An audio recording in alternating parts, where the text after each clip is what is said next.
Can you imagine being kicked after all that?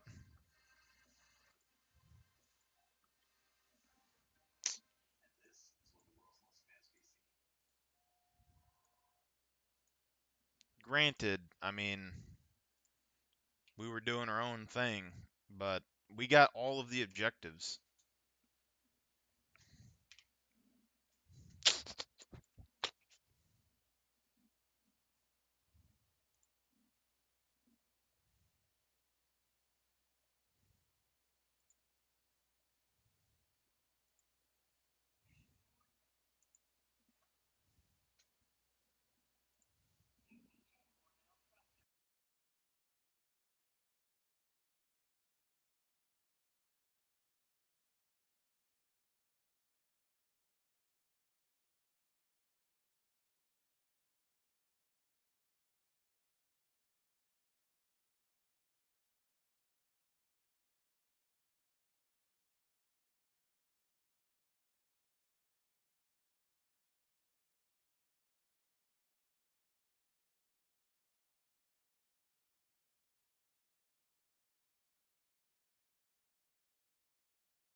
All the galaxy looks to you for salvation. Let nothing stand in the way of liberty. Requesting TAC pack! Let's see what mission we got here. I'm gonna head up north, hit those two places, and then Drop get ships! back down south. Dropships, northwest.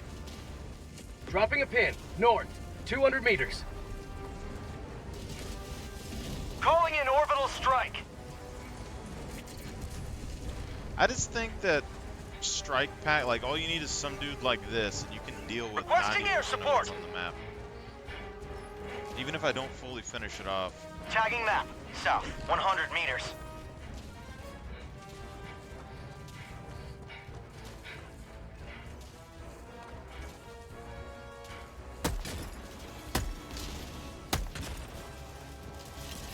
Found something.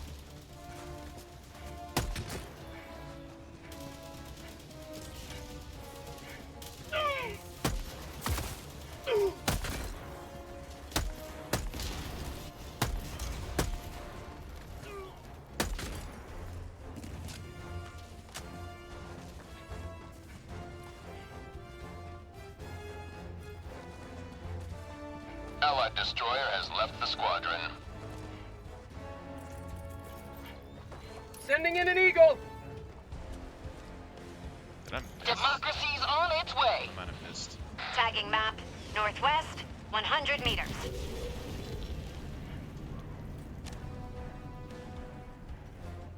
Maybe not. There we go.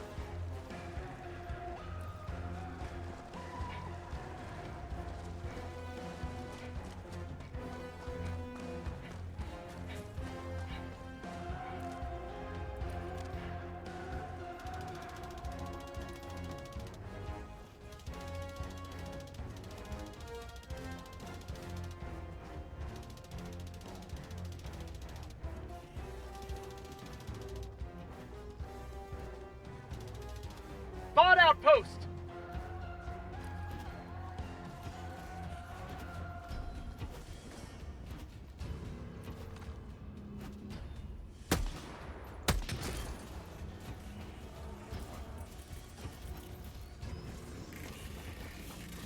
Orbital inbound!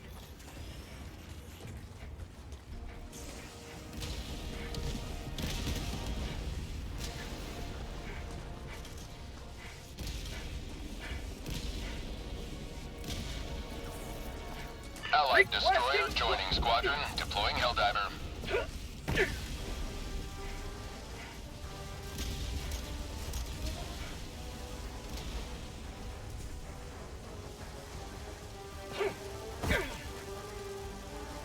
Found something!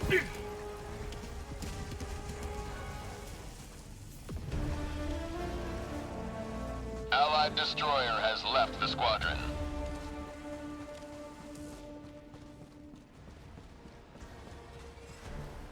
Allied destroyer has left the squadron.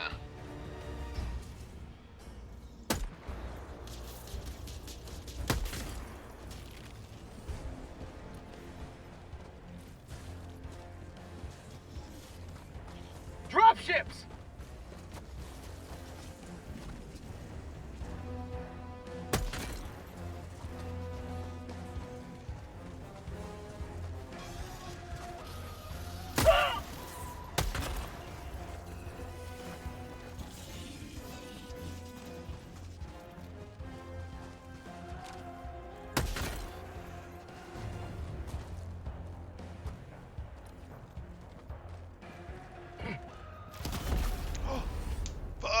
I took my eyes off the screen for 1 second. Gauging terminal.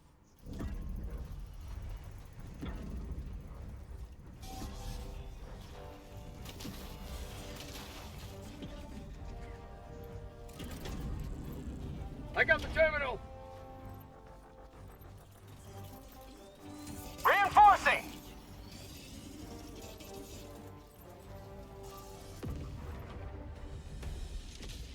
Requesting air support.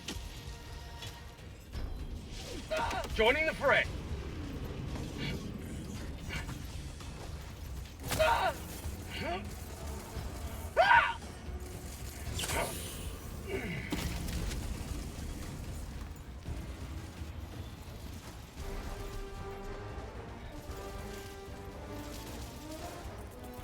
Calling in reinforcements.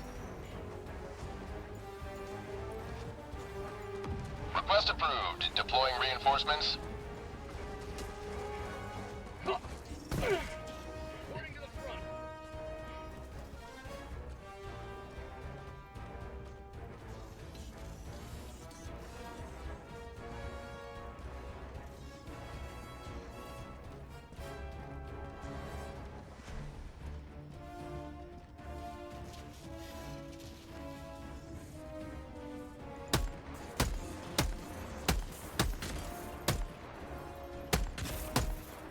Calling in a hell bomb! Got a sample. Requesting air support. Keep Liberty. Engaging terminal. Hell bomb armed! Clear the area! Eagle 1, returning Allied to destroyer destroyer for joining resupply. squadron. Deploying Helldiver. Found something.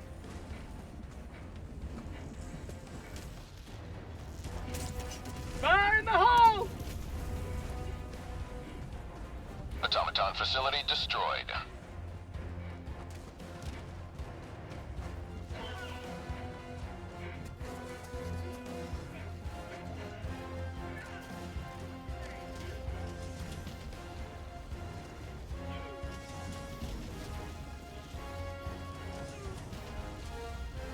Calling in reinforcements! Freedom never sleeps.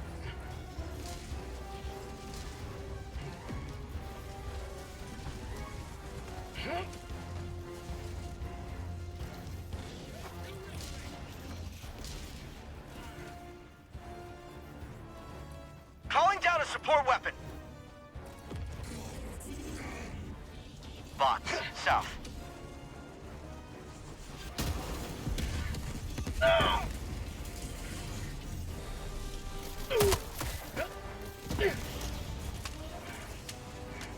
Tagging map, south, 200 meters.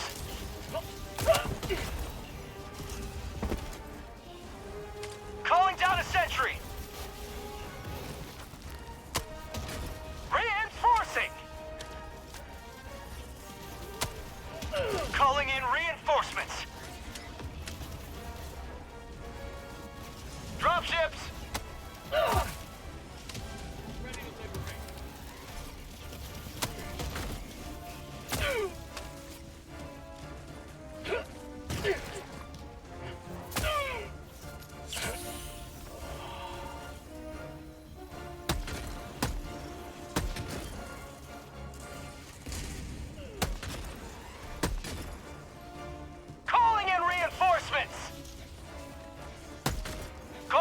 support weapon.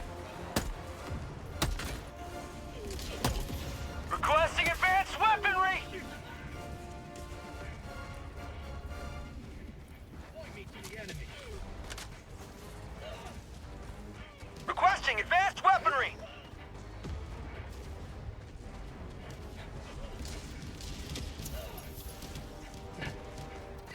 Got a sample.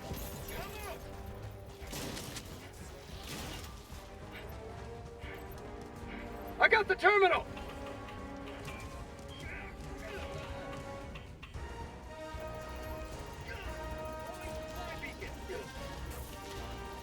Calling in Objective orbital located. strike. Northwest. Tagging map. Southeast. 100 meters. Orbital inbound. Engaging terminal.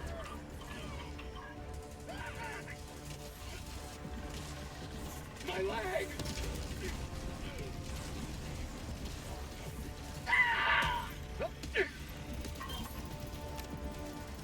Reinforcing!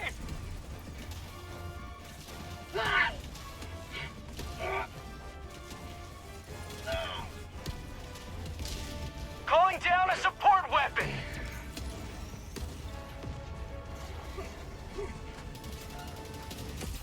Mission at 30 minutes remaining.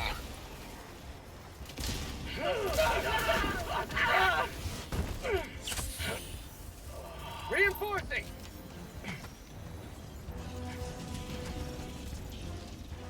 Request approved. Reinforcements on the way.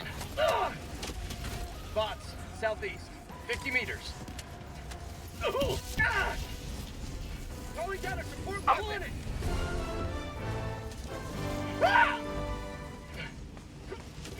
Dropping a pin. North. Far.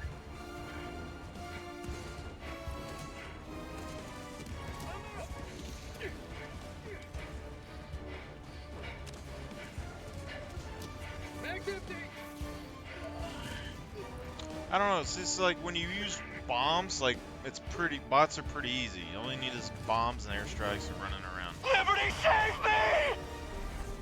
me! Requesting orbital. Requesting advanced weaponry. It's like the debate between bugs and bots, which is harder. It's like Requesting orbital strike. bots, you can technically, I mean, like bots, I think you have to learn to do nothing. So I think it is. Like I think you just gotta learn to run away. Like bugs, you're gonna have to fight them. You're gonna get ran down by a Titan and stuff. There's nothing that you can do against that. I mean, the bots, you got the walkers. I mean, you can get run down by a walker, but that's about it.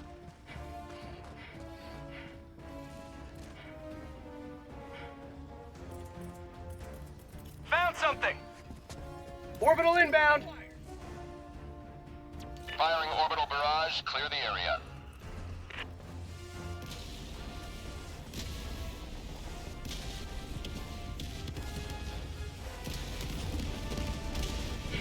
Calling in reinforcements. Automaton facility destroyed.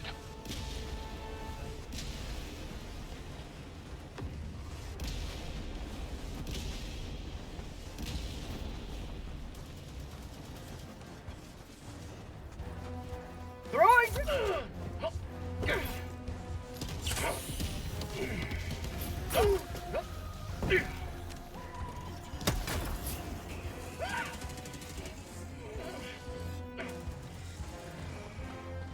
That's not good. This way.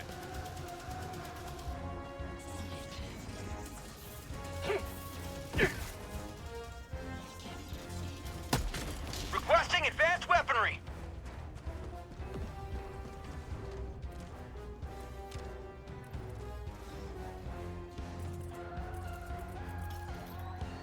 Bot outpost spotted. Requesting orbital. Calling in orbital strike.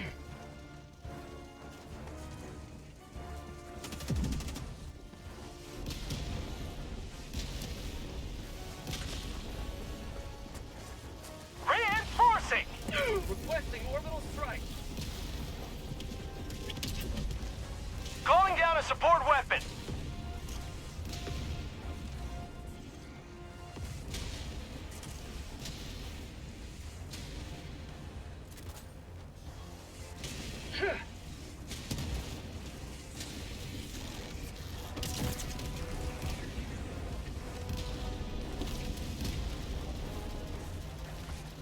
Heavy, north, close.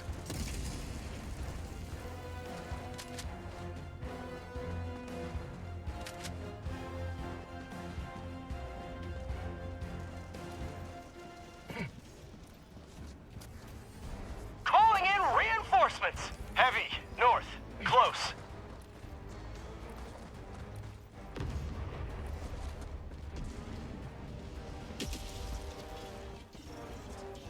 Point me to the enemy.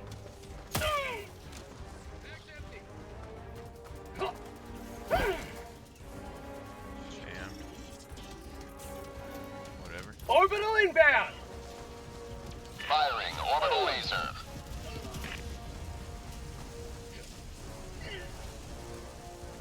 I'm bleeding out.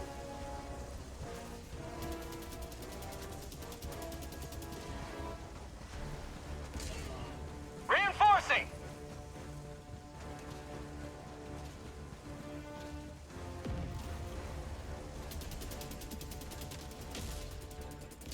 You're back. Loading the frag. I don't know what's still over there. Must be like one factory or something.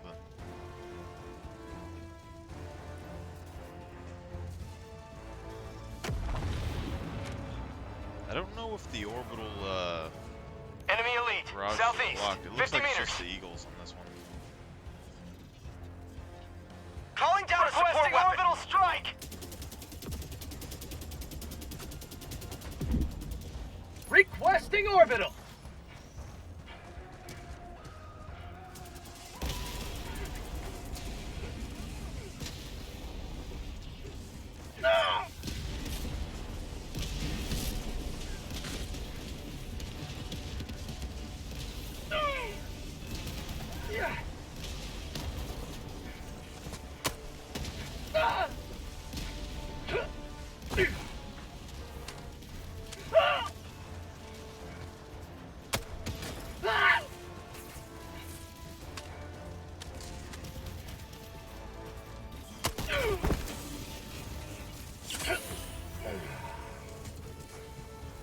Last reload.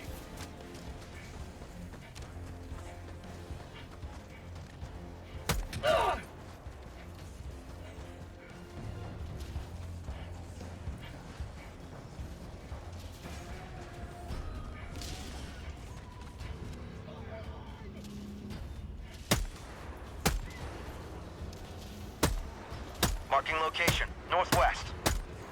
Orbital inbound.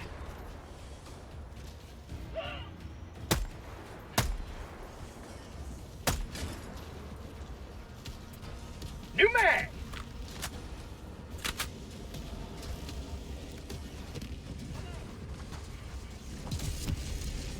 Yeah, no reason to fight that. It's extract on our right. We got whatever this is over here. Requesting orbital. Heavy, south, 100 meters.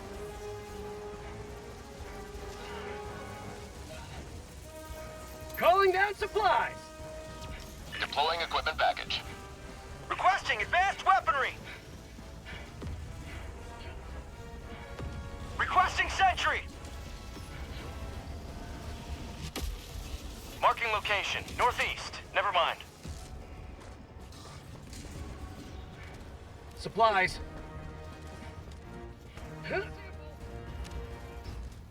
Calling in orbital strike.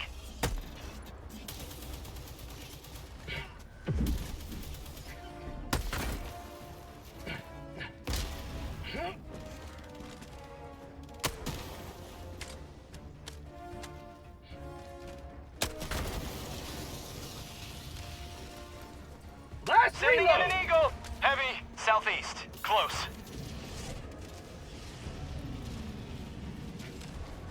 What am I doing I'm here? out. Oh, launch codes. Gotcha. Rare sample acquired. If I was launch codes, where would I be?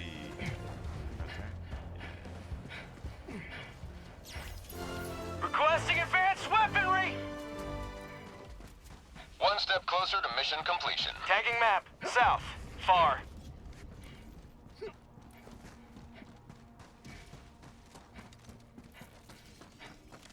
Calling down a support weapon. That's why I'm iffy on the orbital laser. Like, when you have a full loadout like this, it doesn't really give you a whole lot. We've got equipment.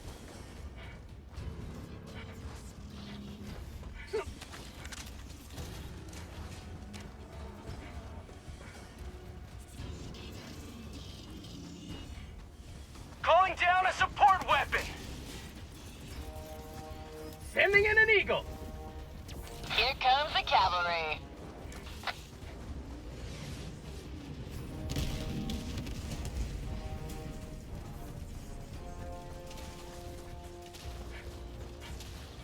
Dropship.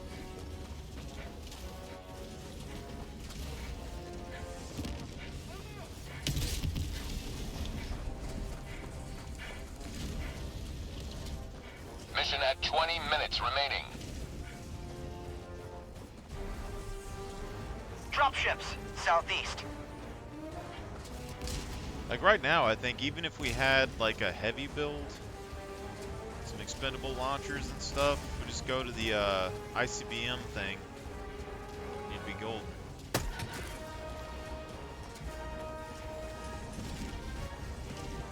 Not today. Just wait for someone to do the gas.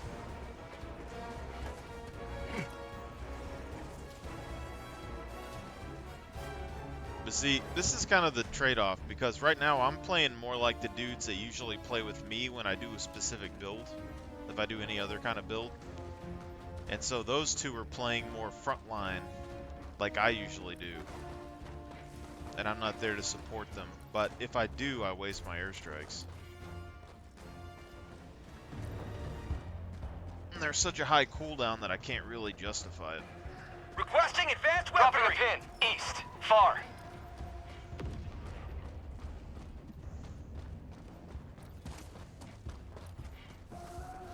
Tagging map. East. 50 meters. Tagging location. Never mind. Southwest.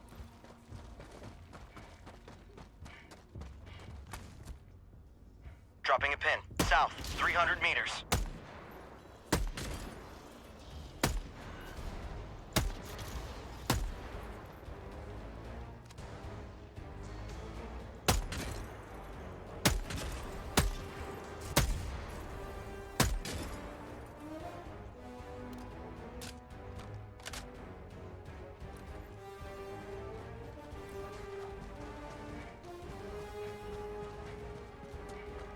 You can do most of the bot stuff, like, when you're on your own like this, with a sniper. You can kill most bots. If you really want to.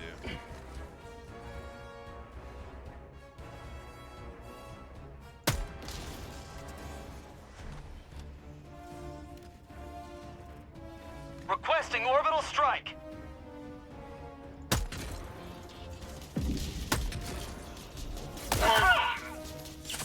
Freedom never sleeps!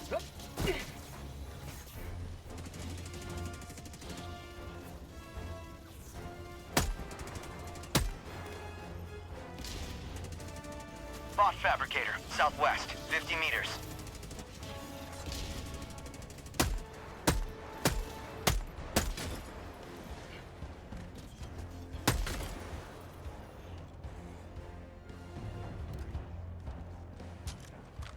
Orbital inbound.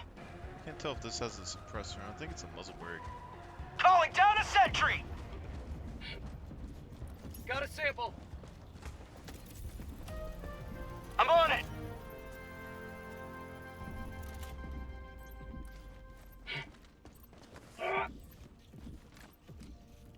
I'm on it.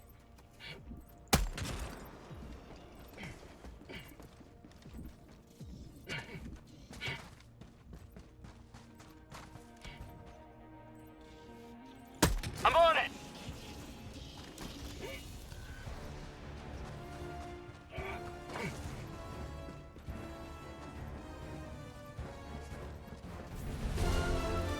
Pull back. There's a Drop lot ships! drop.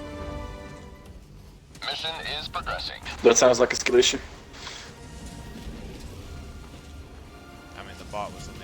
hill, but if he doesn't pull back, he's gonna die. Oh, they didn't come back. Tagging map, north, 300 meters. Requesting advanced weaponry!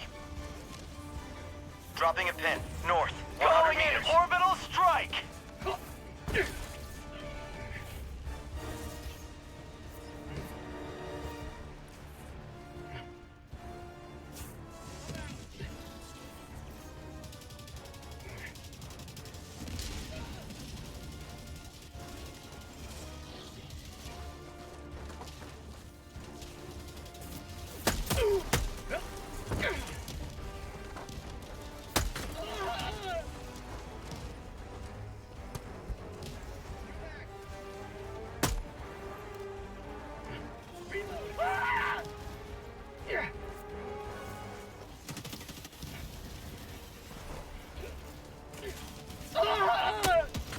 Out of ammo!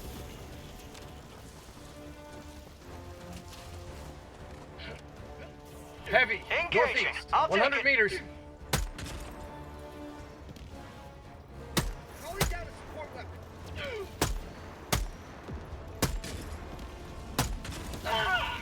New mag!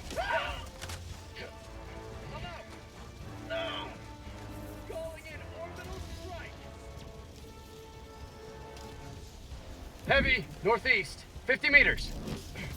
Calling down supplies.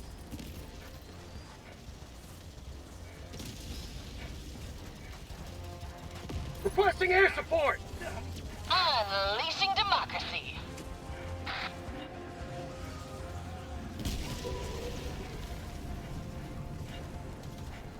Calling down a support weapon.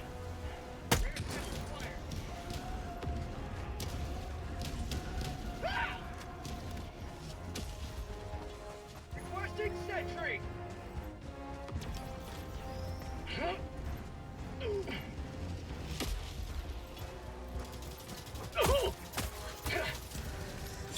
Helldivers never die. I got the terminal. I'm out.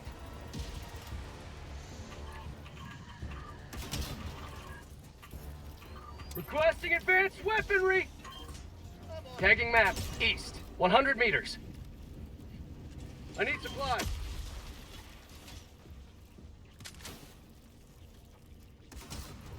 I've got you. Thank you. I'm on it.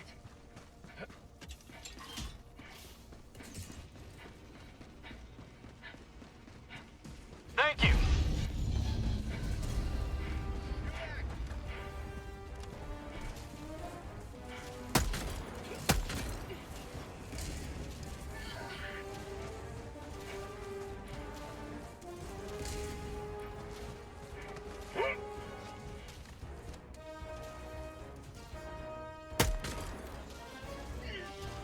Drop ships.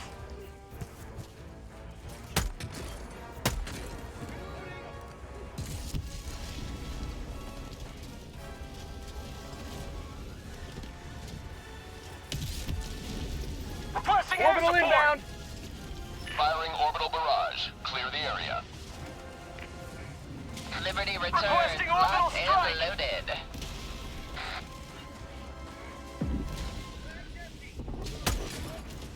Calling down a support weapon.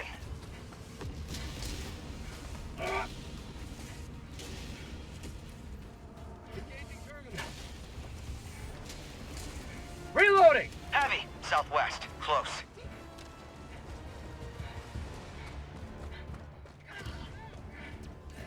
Requesting advanced weaponry. Found something.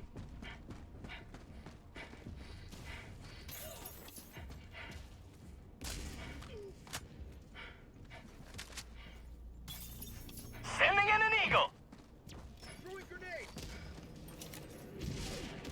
Rare sample acquired. Tagging map, northwest, 50 meters. Heavy, south, close. Engaging. I'll take it. Requesting orbital strike. Bots, south.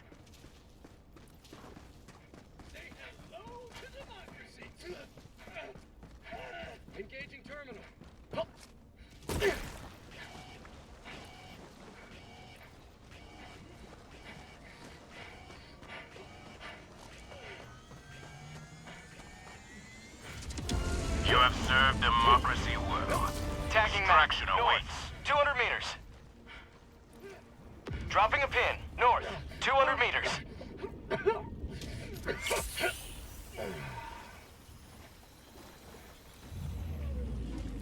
Requesting advanced Dropping a pin. weaponry. North. 200 meters.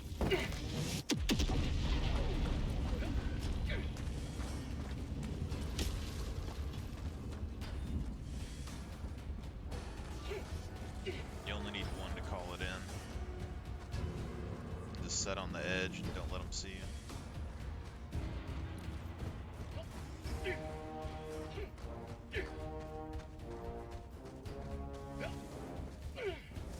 Mission at 10 minutes remaining.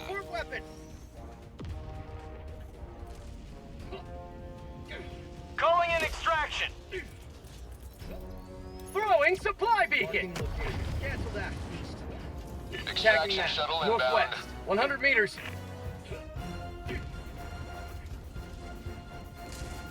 Calling down a sentry.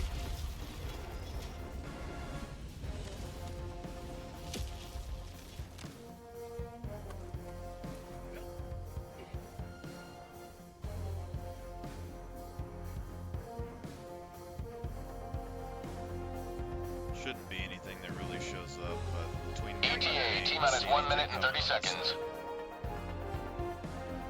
Calling down a support weapon.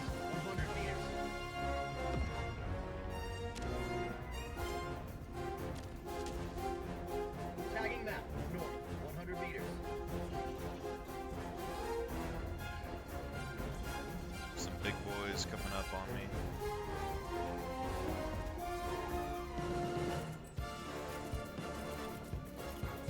Requesting ETA orbital. T-minus 1 minute. Requesting advanced weaponry.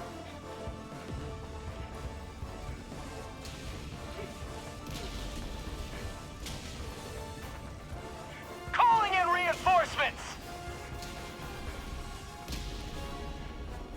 Request approved. Dropping a pin. Reinforcements South. on the way. Close.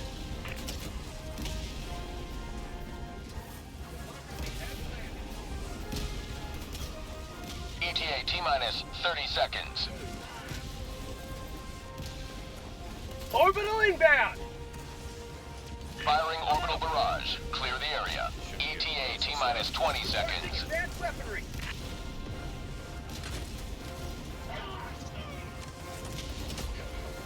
ETA T-minus 10 seconds. Clear landing zone.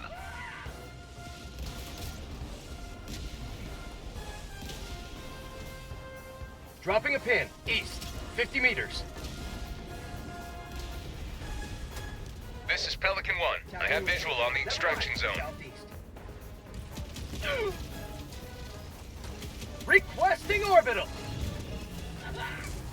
Engaging orbital laser. Pelican 1 preparing to depart. Shuttle launch in 20 seconds.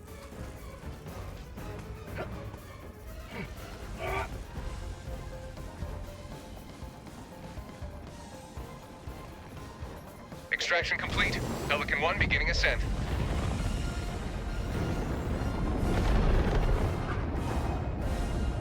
You have maintained our way of life.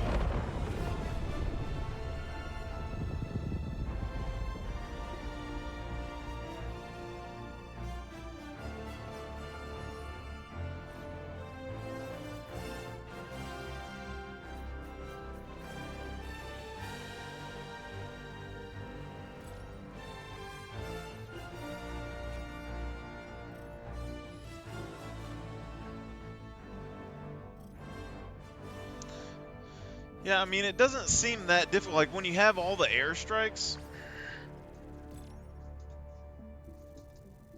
pretty much all the objectives on the map you can do. And then the defense missions, like the ore extraction missions, the smoke screen helps a lot.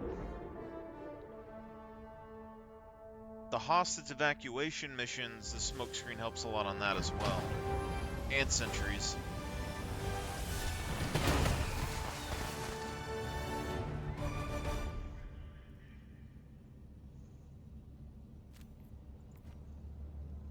$129 kills.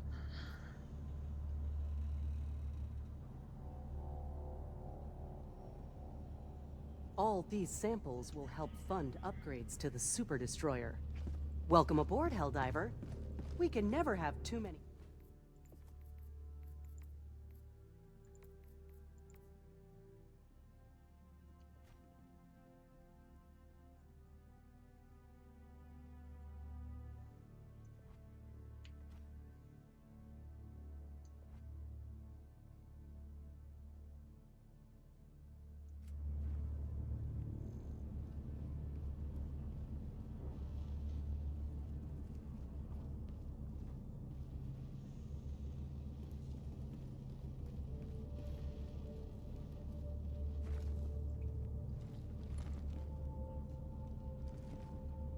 Mission coordinates locked. Hellpods primed. Engaging orbital thrusters.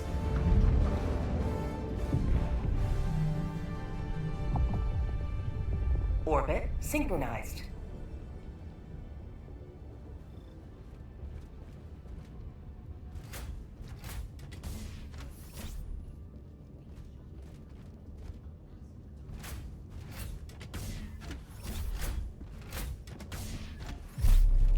I don't remember this mission.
Smokes and sentries were good on these, but if you go like double recoil, double expendables, double rockets, you can shoot down all the transports.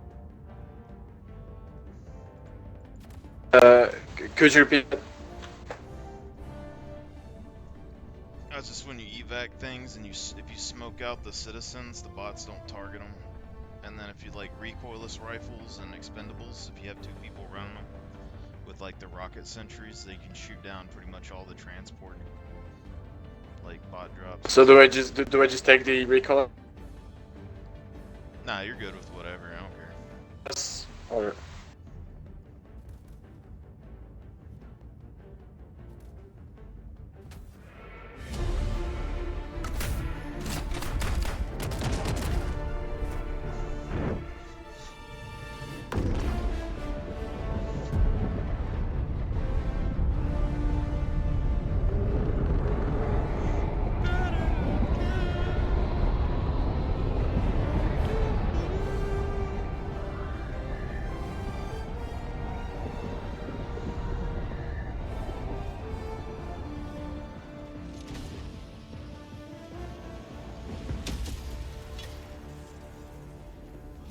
Go now, and should you fall, remember this. Every day is a good day to die for democracy. Reloading! Warning, you are in range of enemy artillery. Calling down a support weapon. Tech pack inbound. Warning, you are in range of enemy artillery. Objective located, northwest. Marking location, west. Heading towards the artillery.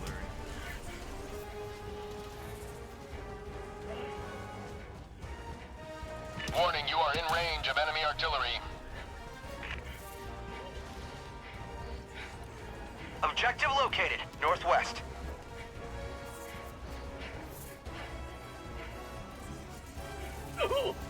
Orbital inbound!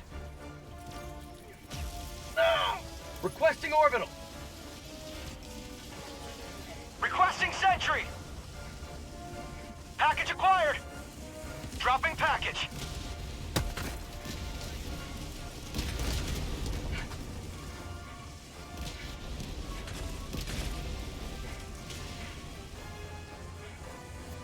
Package acquired! Warning, you are in range of enemy artillery.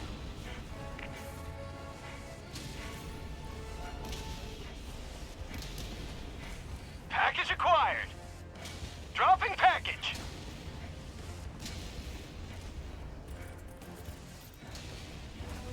Sending in an Eagle! Coming in hot.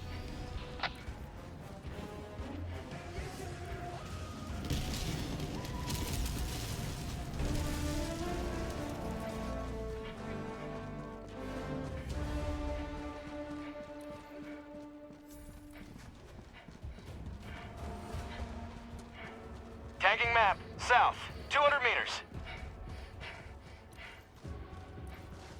Requesting air support. Tagging location. Cancel that. Southeast. Bots. Southeast.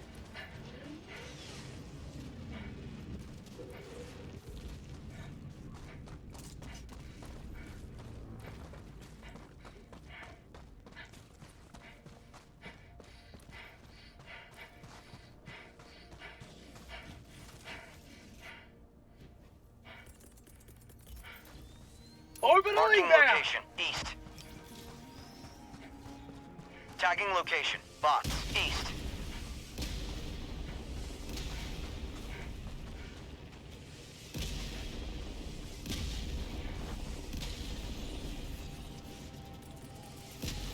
Bots. Requesting south. Air support. Unleashing Calling in a hell bomb.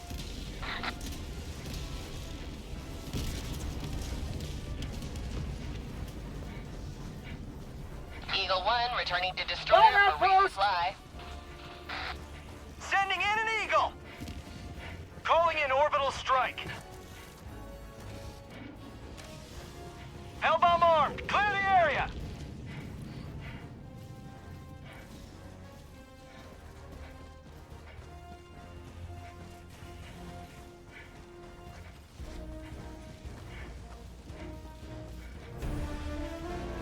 Reinforcing! Automaton facility destroyed. Request approved. Reinforcements on the way.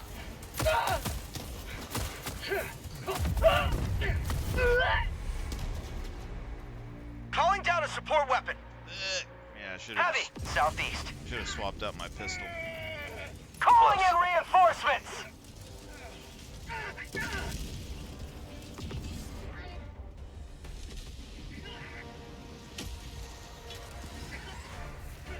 Democracy has landed.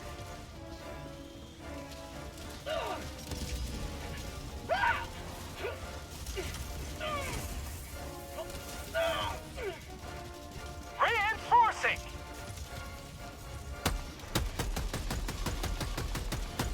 Max in. Requesting sentry. Helldiver reporting to the front.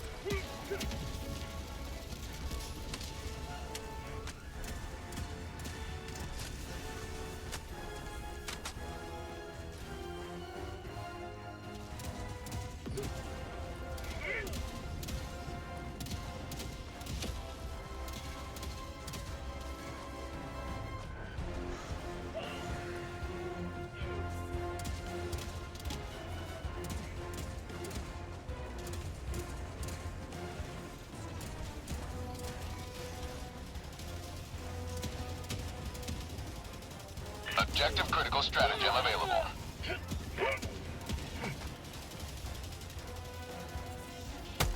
Heavy, southwest, 50 meters. Heavy, west, on my position. Calling down objective equipment. Requesting air support. Heavy, south, close. Sending in an Eagle. Package acquired. Dropping package. Calling in reinforcements.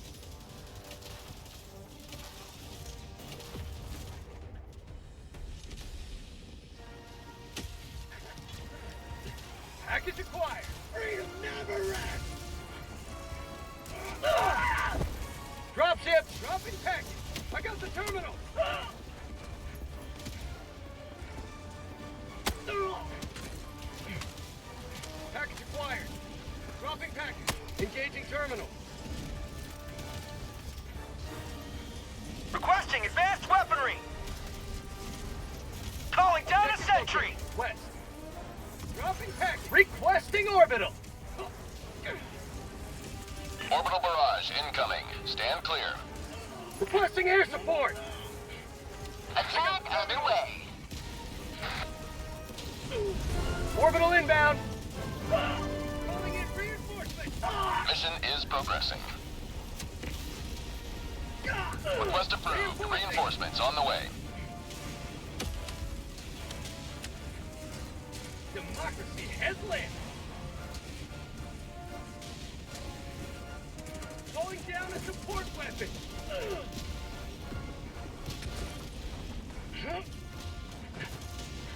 Reloading. Enemy elite. North. Close. Heavy. Southwest. 100 meters. Got equipment. Bots. Southwest.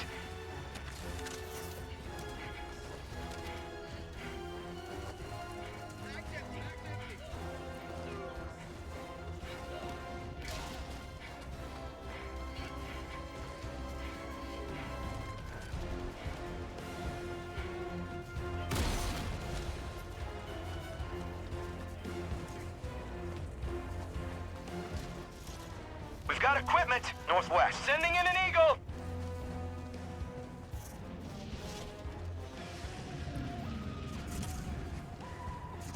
Calling down a sentry.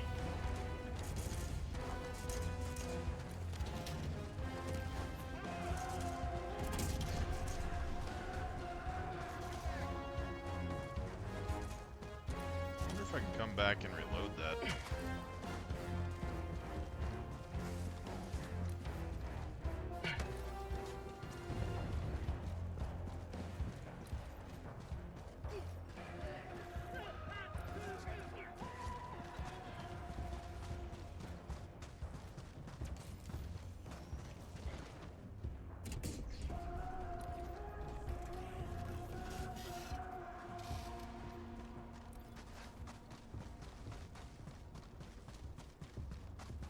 Heavy. Southeast. Close.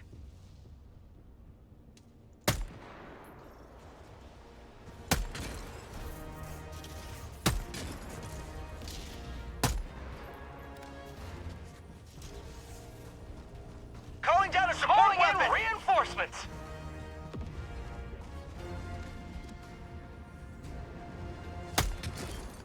Request approved. Deploying reinforcements. Engaging. I'll take it. Sending in an Eagle.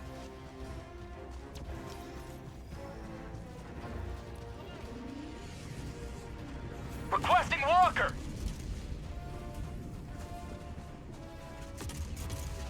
Mission at 30 minutes Requesting remaining. air support. Drop ships.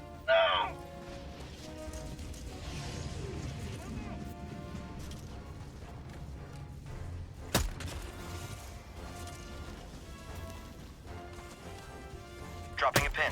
South. Far.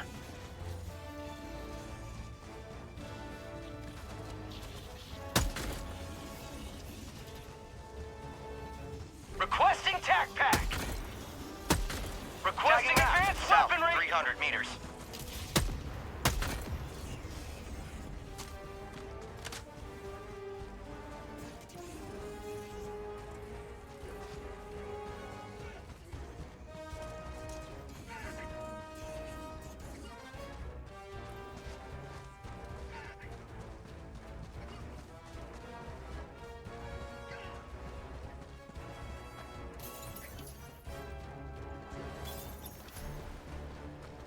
Requesting orbital strike.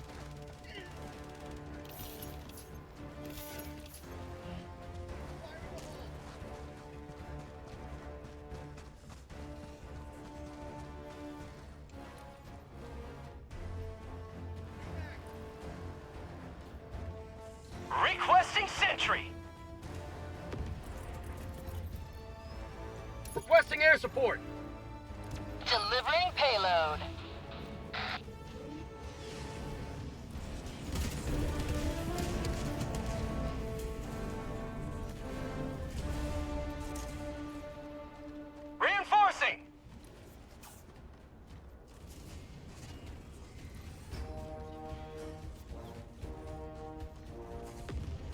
Dropping a pin. Southwest. Far.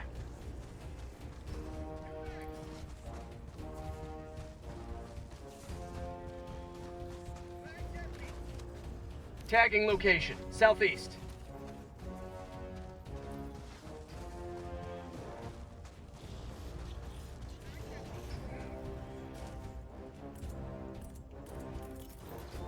Requesting orbital. Engaging orbital laser. Requesting sentry.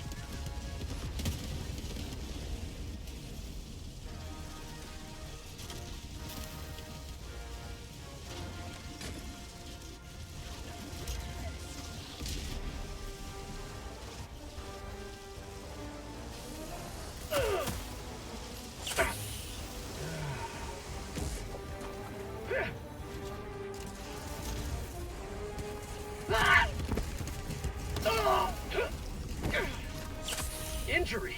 What injury? Tagging location. Southwest. Requesting air support.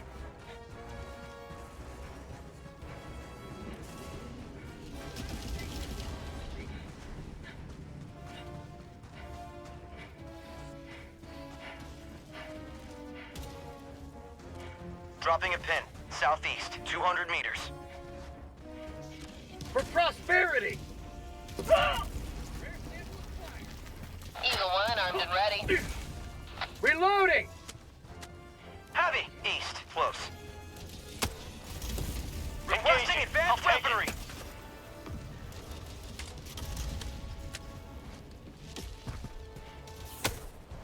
Sending in an eagle! Reloading!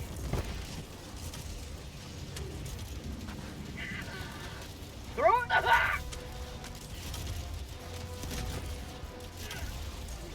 Requesting air support. Sending in an eagle. Democracy's on its way. I'm on it.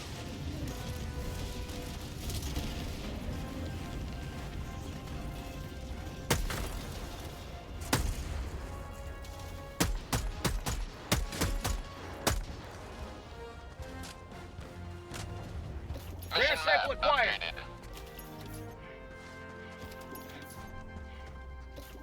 Marking location. East.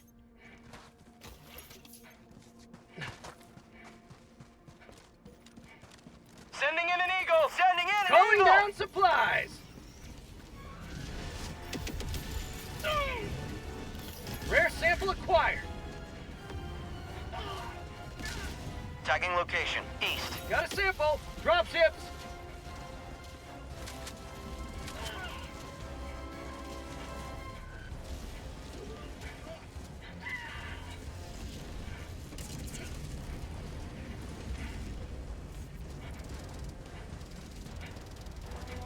Calling in reinforcements!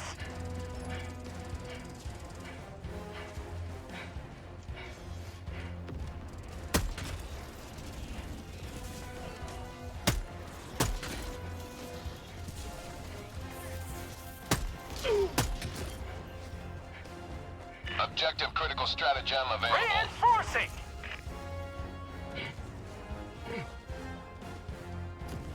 Rare sample acquired. Marking location. South. Never mind. New mag!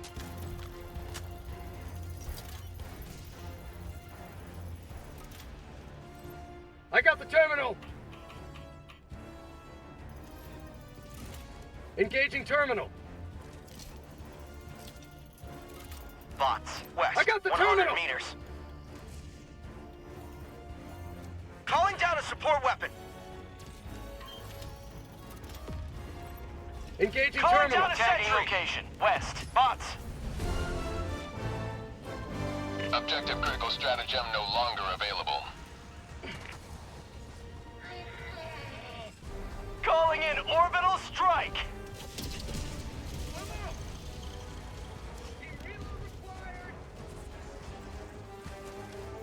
Supplies. Northeast.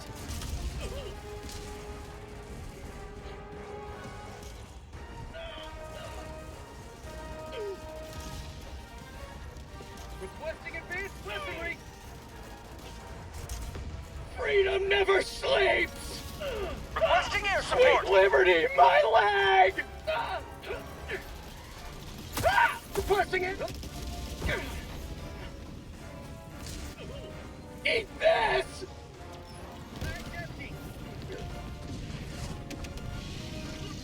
Eagle 1 withdrawing to rearm. Drop ships!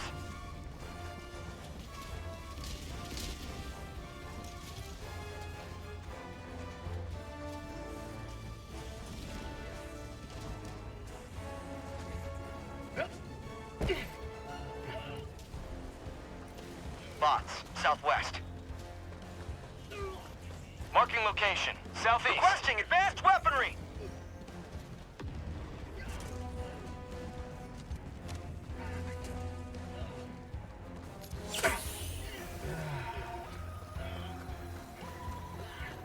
Heavy. Marking location, southwest. West. Close.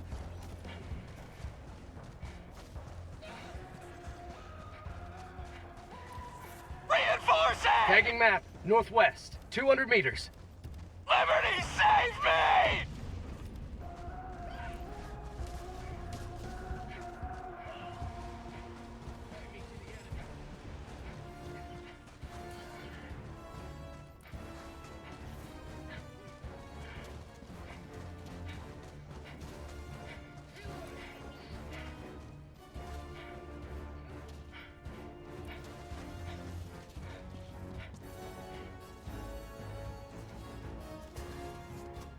Marking location. Cancel that. Southwest.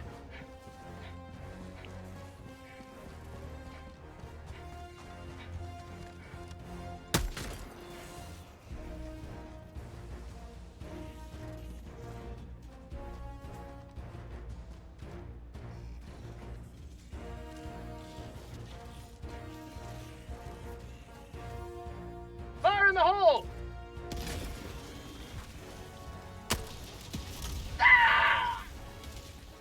Reloading! Tagging location.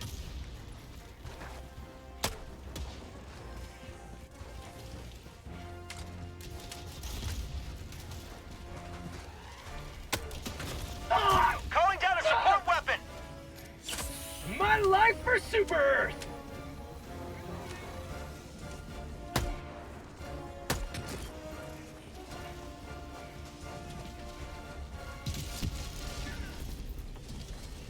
Sending in an Eagle!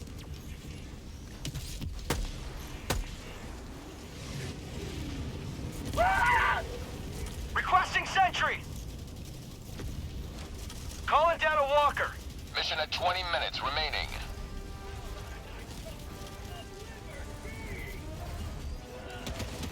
Requesting air support. Eat this!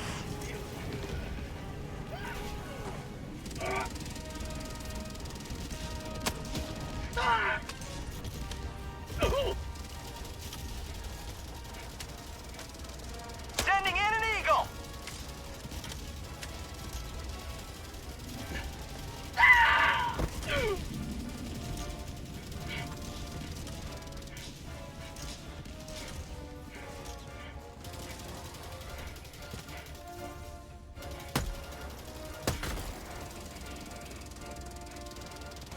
Requesting advanced weaponry!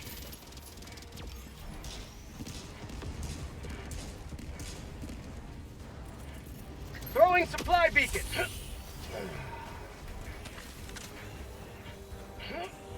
Got a sample.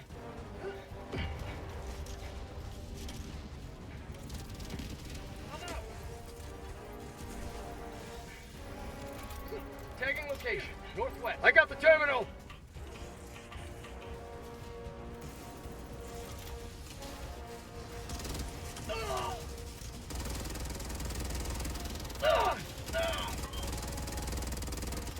Engaging terminal. I need stems!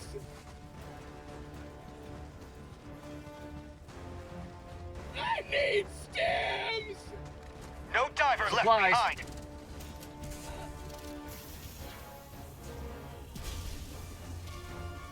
Tagging map. Southwest. 50 meters.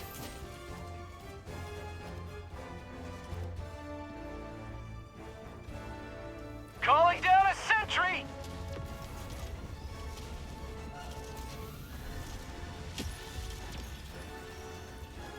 Calling down a support weapon.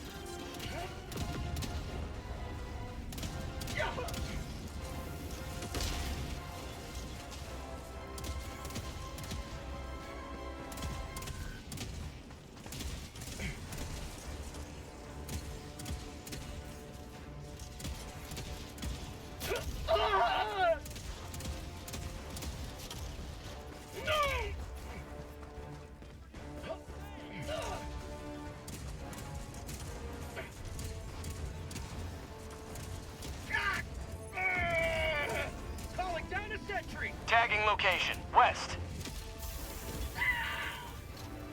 Real Helldivers! I don't believe it! Today!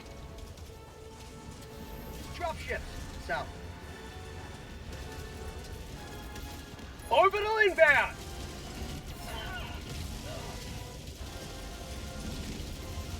Requesting orbital! Firing orbital barrage. Heavy. Clear the area. West. 50 meters.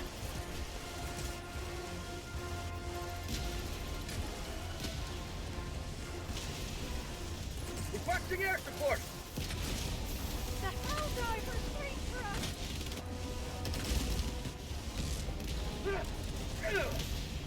Dropping item.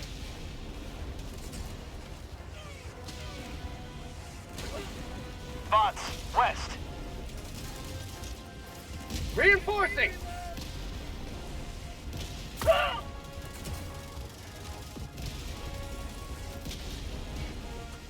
Sending in an eagle! Fly beacon. Helldiver, reporting to the front. How'd you like the taste of freedom? Reinforcing.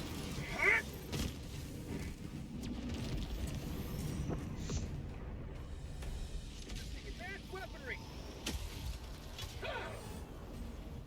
Joining the fray.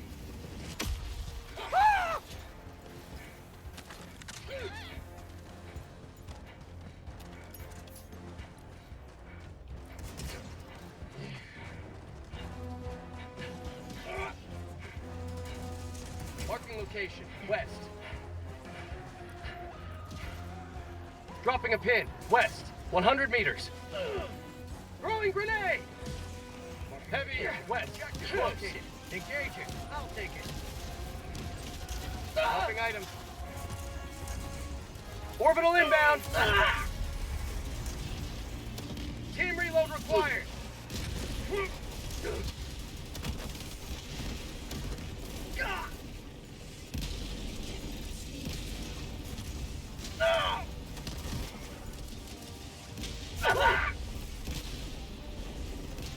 Reloading! Calling in reinforcements!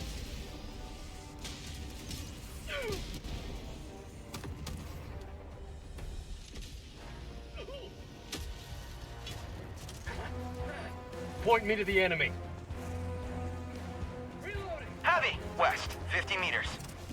I'm out! Helldivers came for us!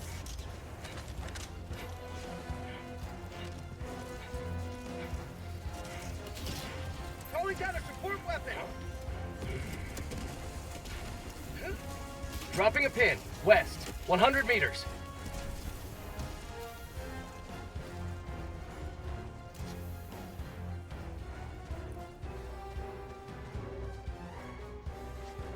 Ha! Ha!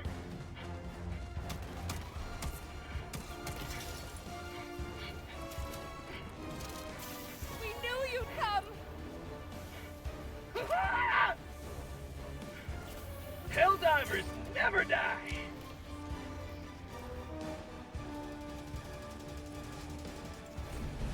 Freedom marches onward, thanks to you. You may proceed. There's to no place, extraction. only 30. Sorry.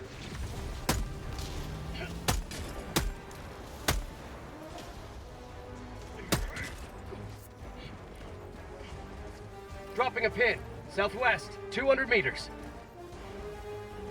Drop ships!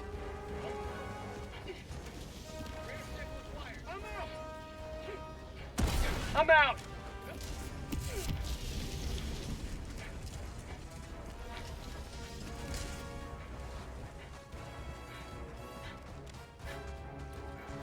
Requesting sentry! Requesting advanced weaponry!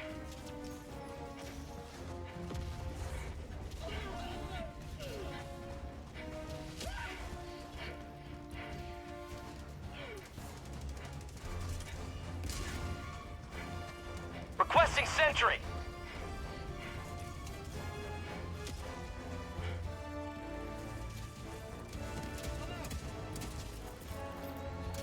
Requesting air support! Eat Liberty. Bots, southwest. Extraction is available. Calling in reinforcements!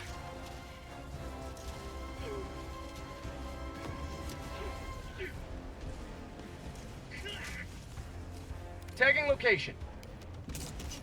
Heavy, on my position. Reinforcing!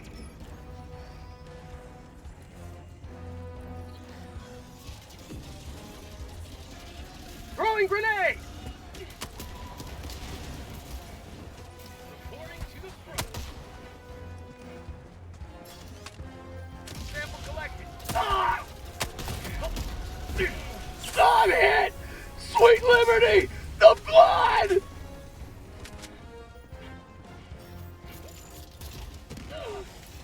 Drop ships!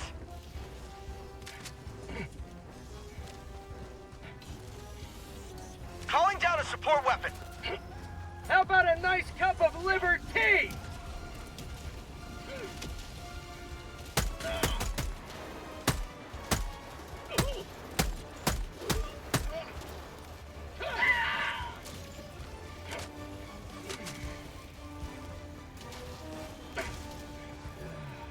Reinforcing!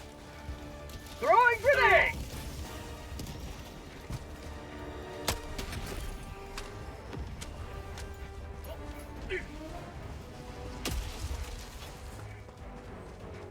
Ready to liberate!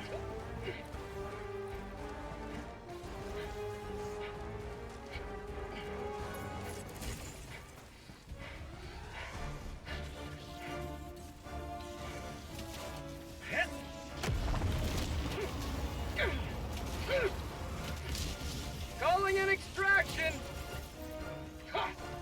Sending in an eagle! Sending air support!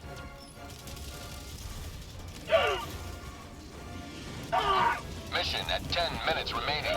Calling in extraction! Extraction request confirmed. Shuttle inbound.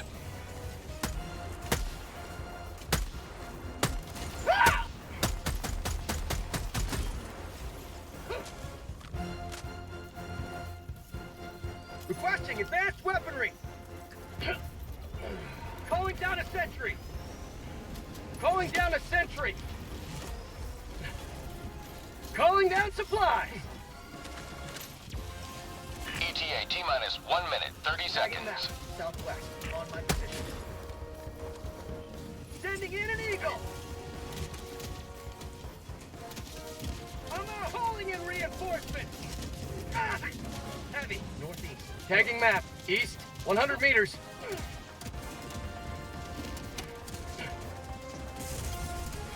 Joining the fray.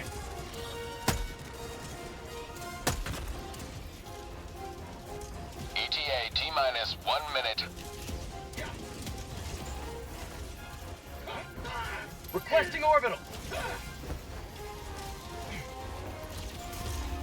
Calling in reinforcements. Mag's empty.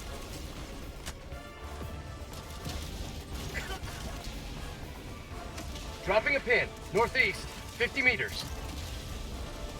Requesting air support. Calling down a support weapon. ETA T-minus 30 seconds. Orbital inbound. Firing orbital barrage, Calling clear down the a support area. weapon. ETA T-minus 20 seconds.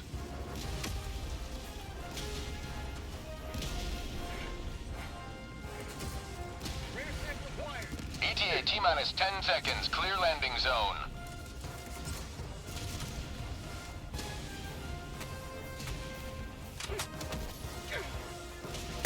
Pelican 1, I have visual on the extraction zone. Pelican 1, landing in progress. Dropping a pin. North. 50 meters. Requesting air support.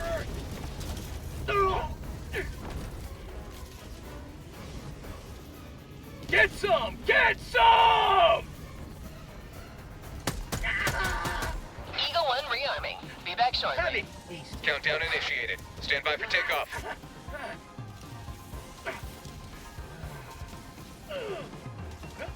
Extraction complete. Pelican 1 beginning ascent.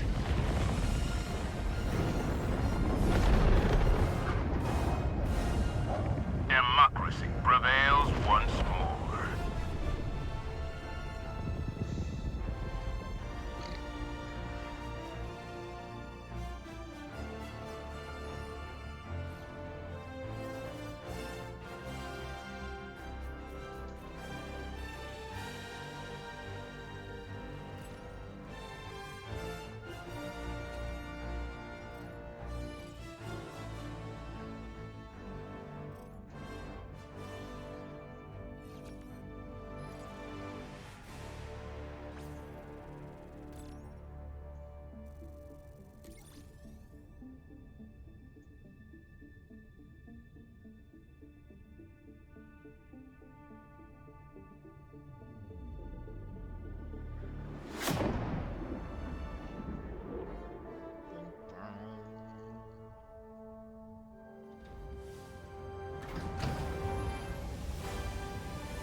Well done. Lots of enemies killed, and lots of samples to help us figure out how to kill even more.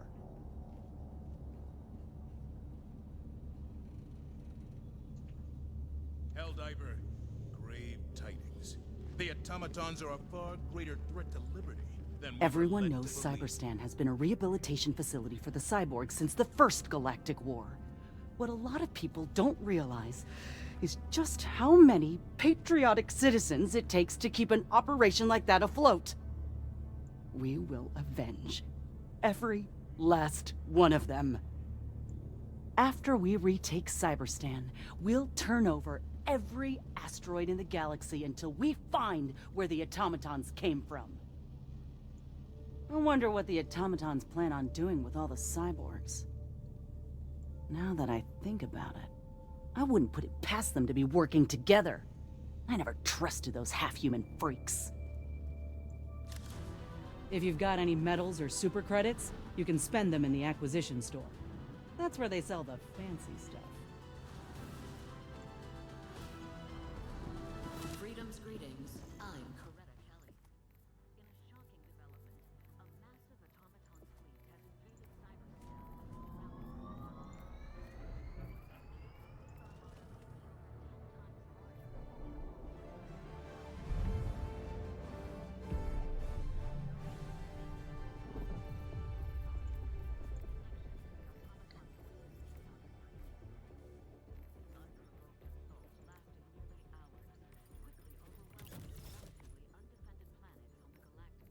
Pod launch suspended. The president has already issued a response saying, this attack occurred as we were nearing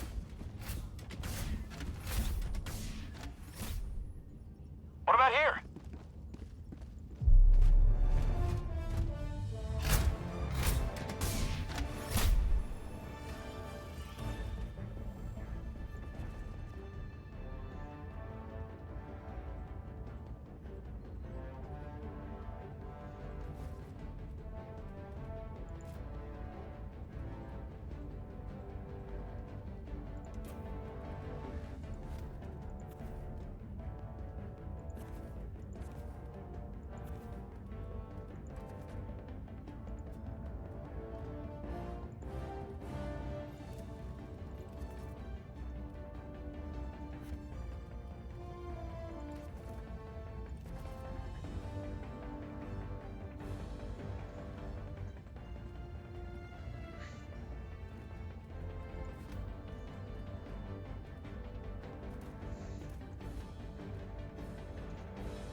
Launch initiated. Bombs, bombs, and more bombs. I probably should have did the other barrage instead of the 500. I think the other barrage still destroys buildings and still destroys hulks.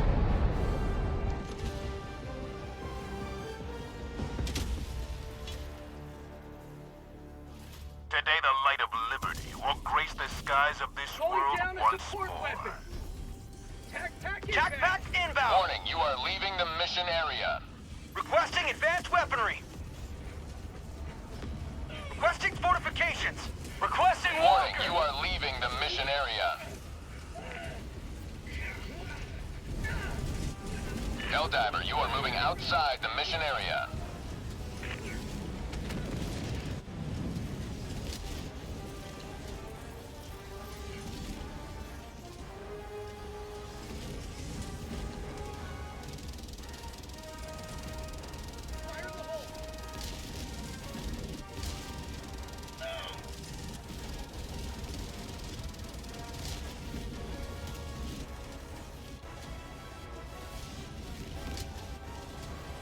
Sending in an eagle. Requesting orbital. Warning, you are leaving the mission area.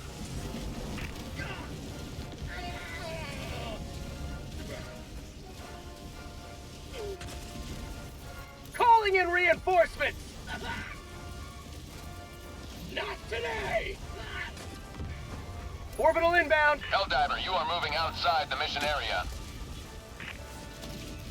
Joining the fray.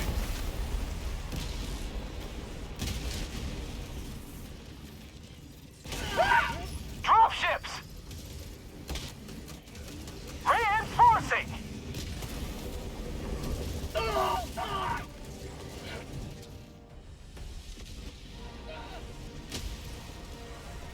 Reinforcing! Point me to the enemy! Request approved. Reinforcements have been launched. Requesting orbital! Democracy has landed. Sending in an eagle! Northeast. Close.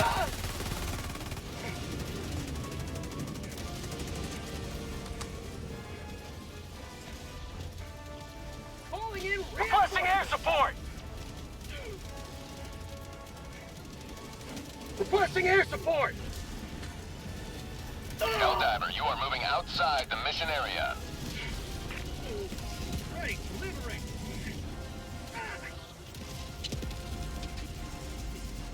Reinforcing!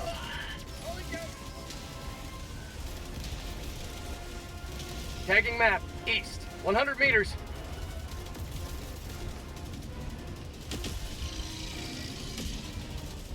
Joining the fray.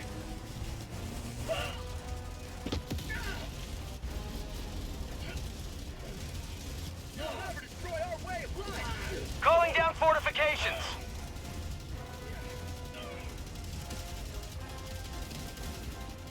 Reinforcing!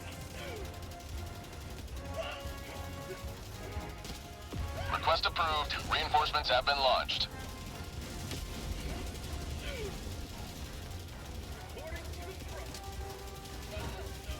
Requesting fortifications!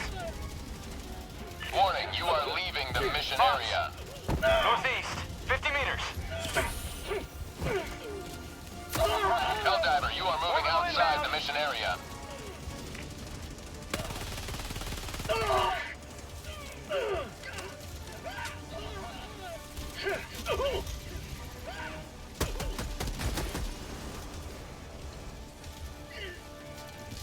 Bots, east, 50 meters.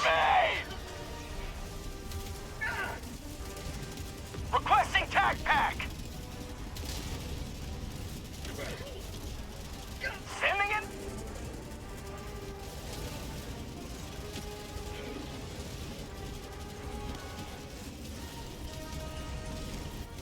Calling in reinforcements.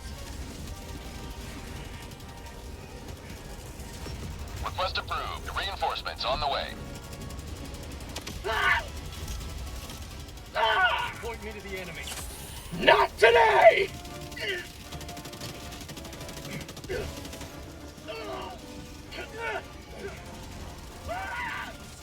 Helldiver, you are moving outside the mission area.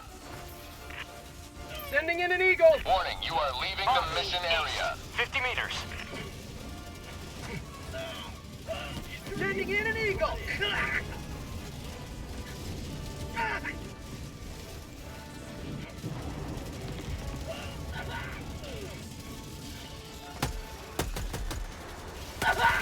Calling in reinforcements! Bots, east.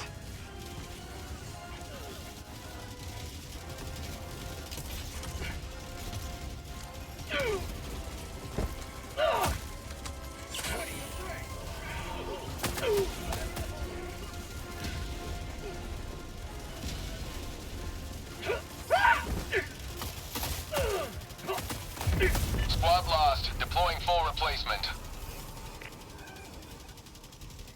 Request approved. Reinforcements have been launched.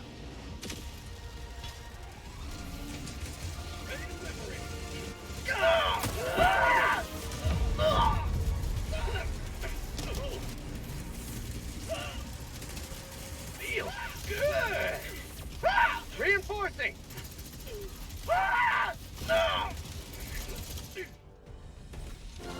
You have been a stalwart line of freedom. Extract when ready. What injury?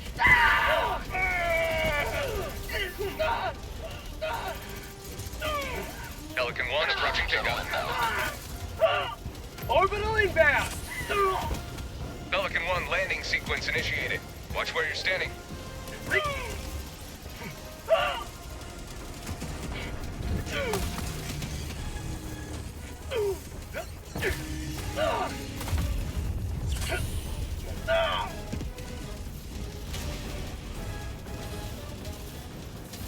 Eat this!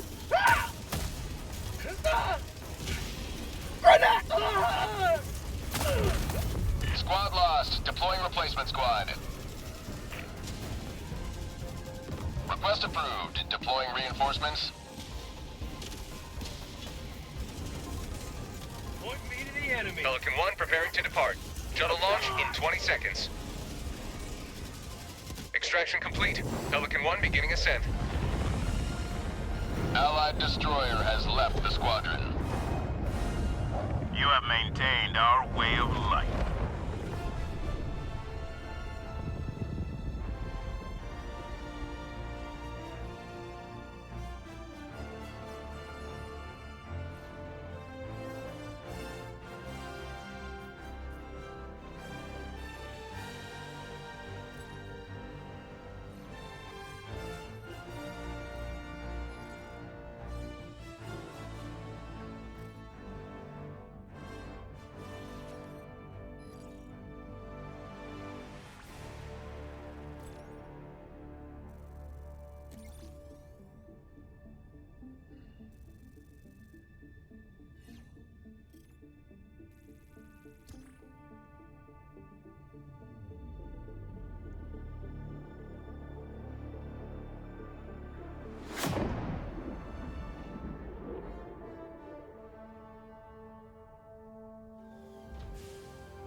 A victory for democracy.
coordinates indicate Allied destroyer has left squadron. larger than all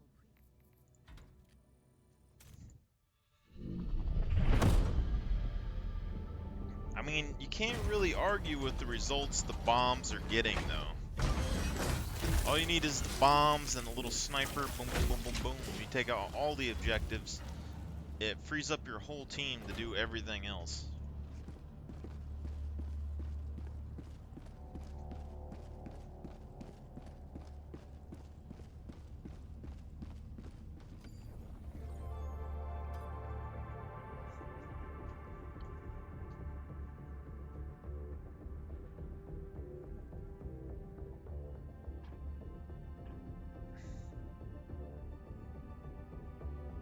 Mission coordinates locked.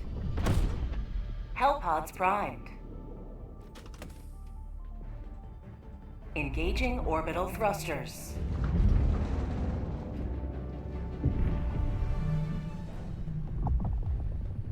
Orbit synchronized.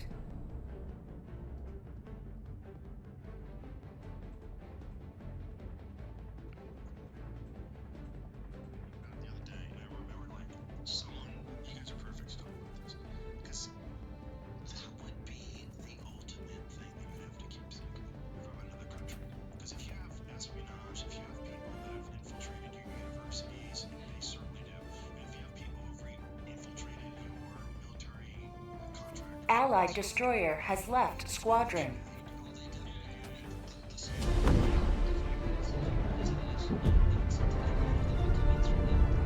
Oh, that's a nice looking planet back there.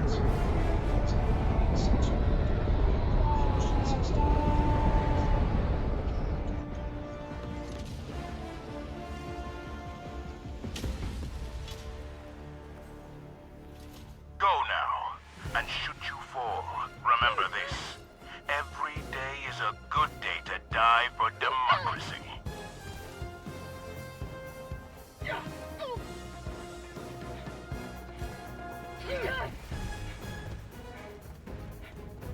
Stemming you!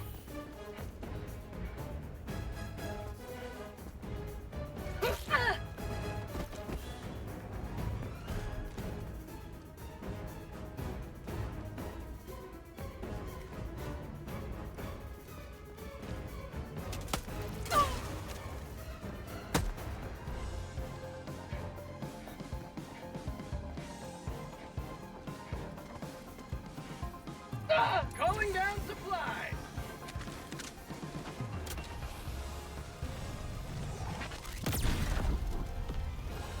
Requesting orbital!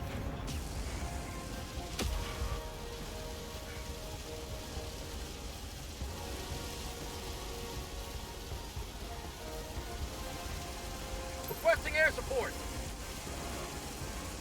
If you reinforce me, I'll try to land on that.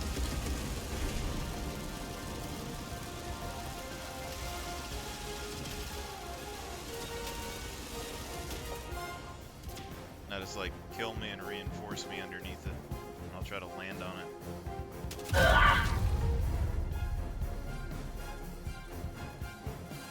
Calling in reinforcements! Request approved. Reinforcements have been launched. Alright, Ready then. to liberate!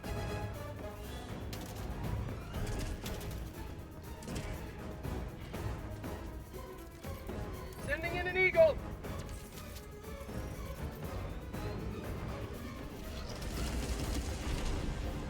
Orbital inbound!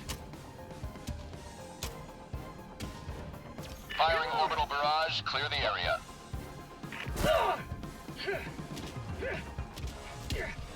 Mag's empty!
mission area. Allied destroyer joining squadron, deploying Helldiver. There is but one sentence commensurate to the crime of treason. Reinforcing.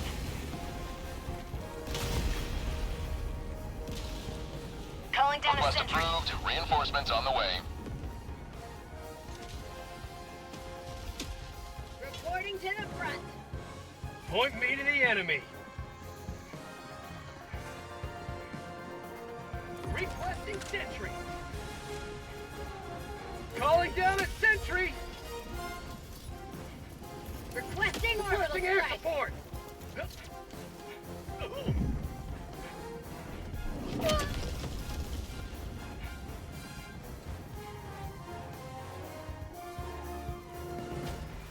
Reinforcing.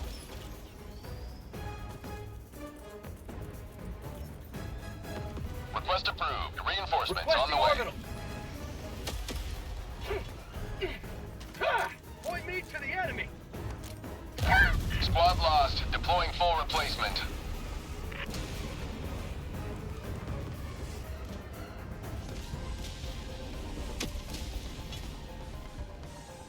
Joining the fray.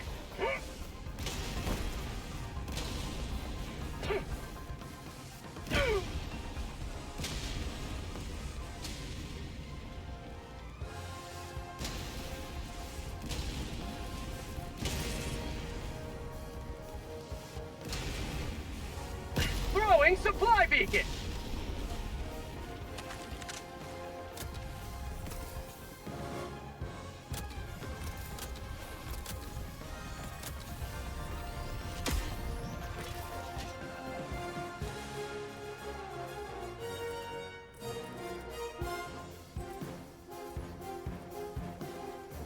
Yeah. Ha.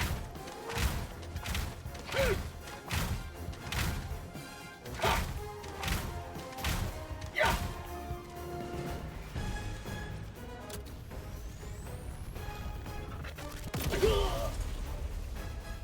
Our heroes will be remembered, and their failure will be redressed.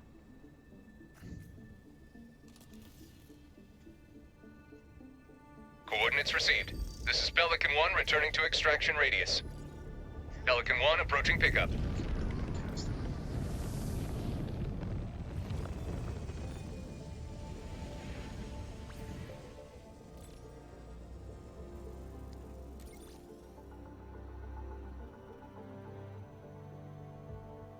Is that on CNN?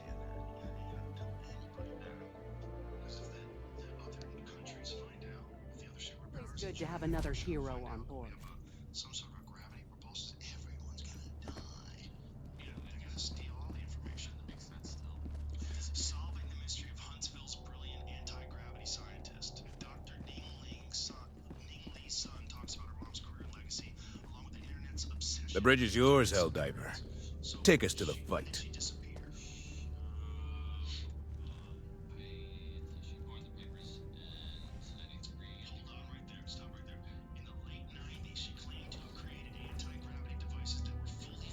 Victory of this operation has eluded our grasp, but our resolve remains firm. Initiating FTL Jump to the Coapesa system.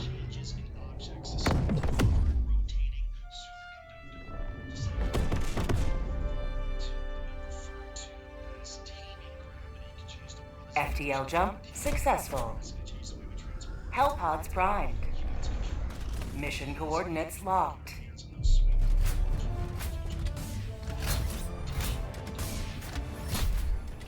What about here?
Launch initiated.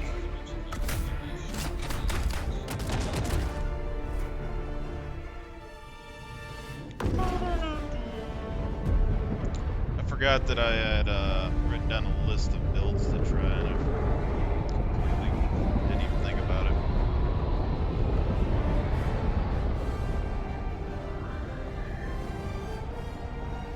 Autocannon, Rocket Man, Gunman, Blue Boy, Machine Gunner.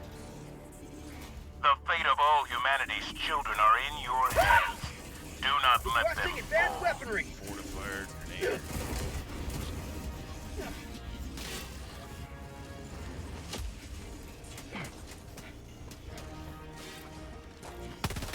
Dropship. Tac inbound. Warning, you are leaving the mission area. Calling in orbital strike. Orbital inbound. Sweet liberty! Mom!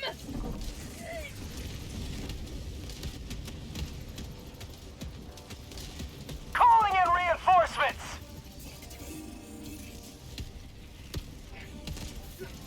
Request approved. Reinforcements on the way. Democracy has landed. Requesting orbital. Dropping a pin. Southwest. 100 meters. Throwing supply beacon.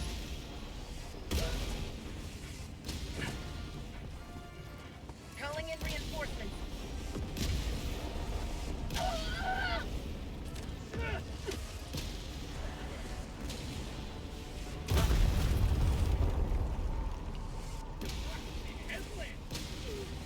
Dropships.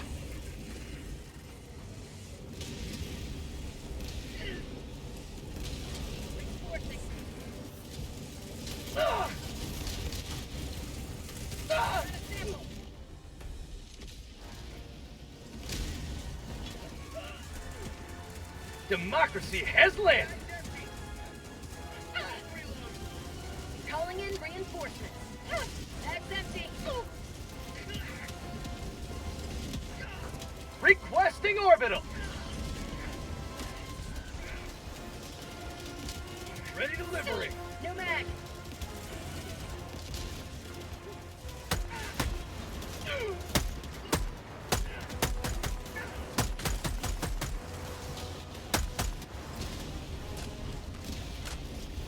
Reinforcing.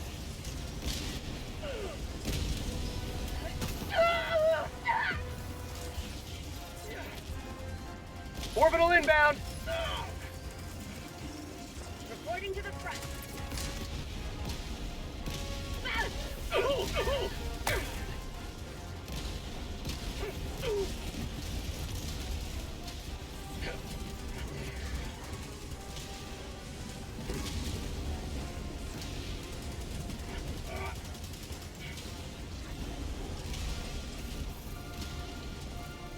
Allied destroyer leaving squadron. Reinforcing.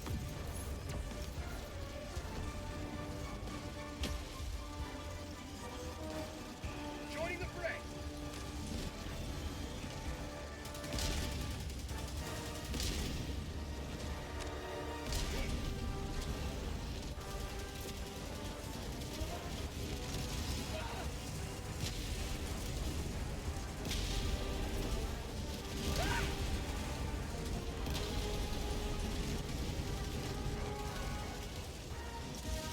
Sending in an eagle. Calling in reinforcement.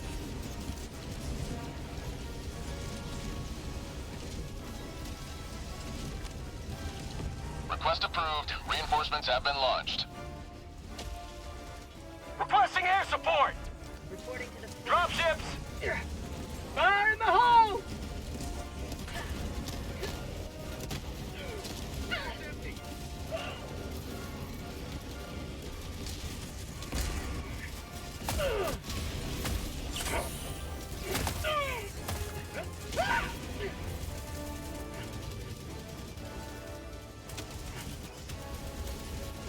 empty!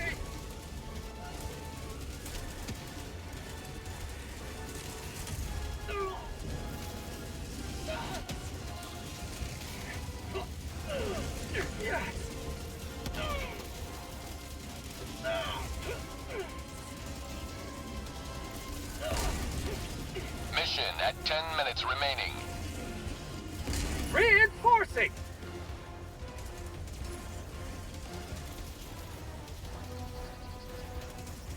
Throwing grenade! Request approved. Reinforcements have been launched.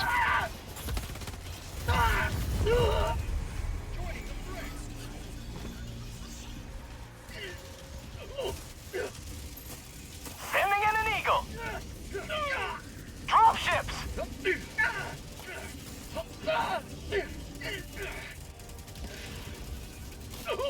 Requesting orbital!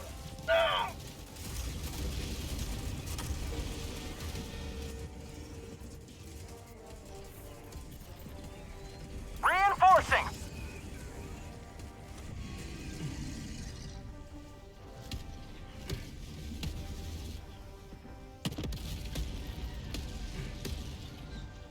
Requesting orbital strike!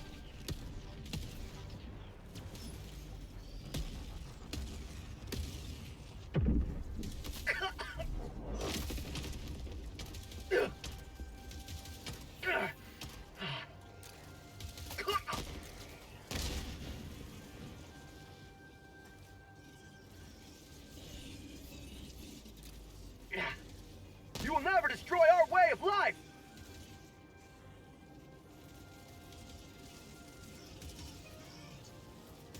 Calling in reinforcements! Allied destroyer joining squadron. Deploying Helldiver to combat zone.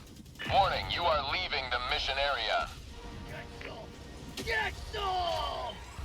Democracy has landed. Requesting sentry. Out of stim. Requesting air support. Warning, you are leaving the mission area. Warning, you are leaving the mission area. Helldiver, you are moving outside the mission area. Engaging orbital laser. Calling down a support weapon.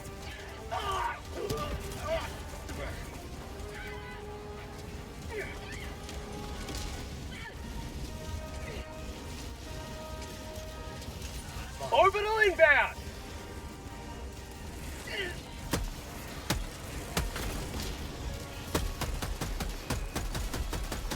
Mag's empty!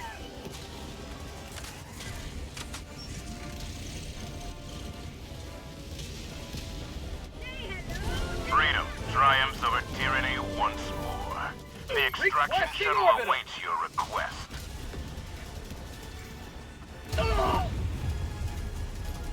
Roger. Pelican 1 will re-attempt pickup at extraction zone. Pelican 1 approaching pickup. Pelican 1 awaiting Helldivers. Please enter the extraction radius.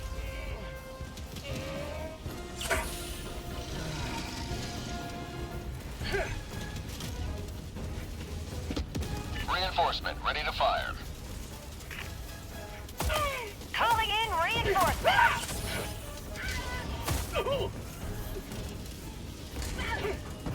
Request approved. Reinforcements on the way.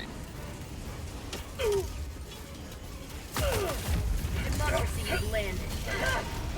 Sweet liberty, my...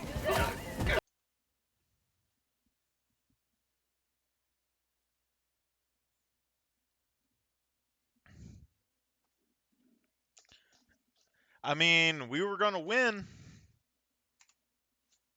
Game crash, but we were gonna win.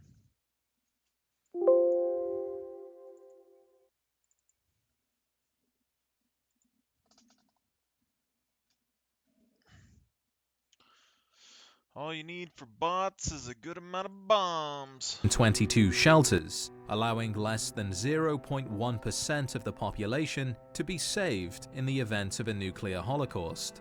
Vault 13's budget alone was $400 billion, and by the end of its construction, the total cost was $645 billion, well over 150% of the initial figure. The staggering cost was further increased by the circumstances. As the shelters were crucial elements of national defense, much of the project was classified and protected under the new amended Espionage Act, and the corporation received broad privileges in enforcing security, up to and including authorization for its private security to use lethal force if the vaults were activated. Lack of oversight led to several logistical issues. Water chips, along with many other essential services, were made by the lowest bidder, and they were prone to breaking, many of which were sent to the wrong vault entirely due to incompetence. Corruption was also rife, with Vault-Tec lying about who would actually be staying inside their shelters and the conditions they would experience. Vault 114 is a prime example of this. Vault-Tec said the vault would be hosting high-ranking members of local and state governments, local luminaries, business people, and their families. Future members believed they would ride out the apocalypse with people of Boston's upper class. However, the luxury aspect of the vault was highly exaggerated. Multiple families, chosen at random, would live in single-room apartments. Dining and bathing would be in shared quarters, and amenities would be minimal. And to make matters worse, their overseer would be someone with no supervisory or government experience, with a strong anti-authority bias. Vault-Tec also had its fair share of fraud, and this can be seen with Vault 118. Once construction of the premier area was complete, Ezra Parker, the key financier, started pocketing the funds, claiming he was still waiting for them to be transferred, and Vault-Tec wasn't willing to replace the missing funds, so the vault was never finished. Despite all of these problems, Vault-Tec was able to build a number of shelters that actually worked. People were saved from certain death.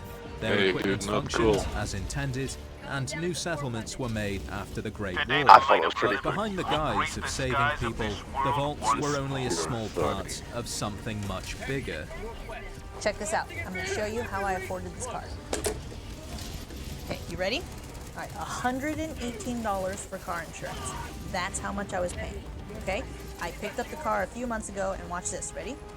$97 premium, $20 were my fees, $118. Now, I covered up my private information, guys.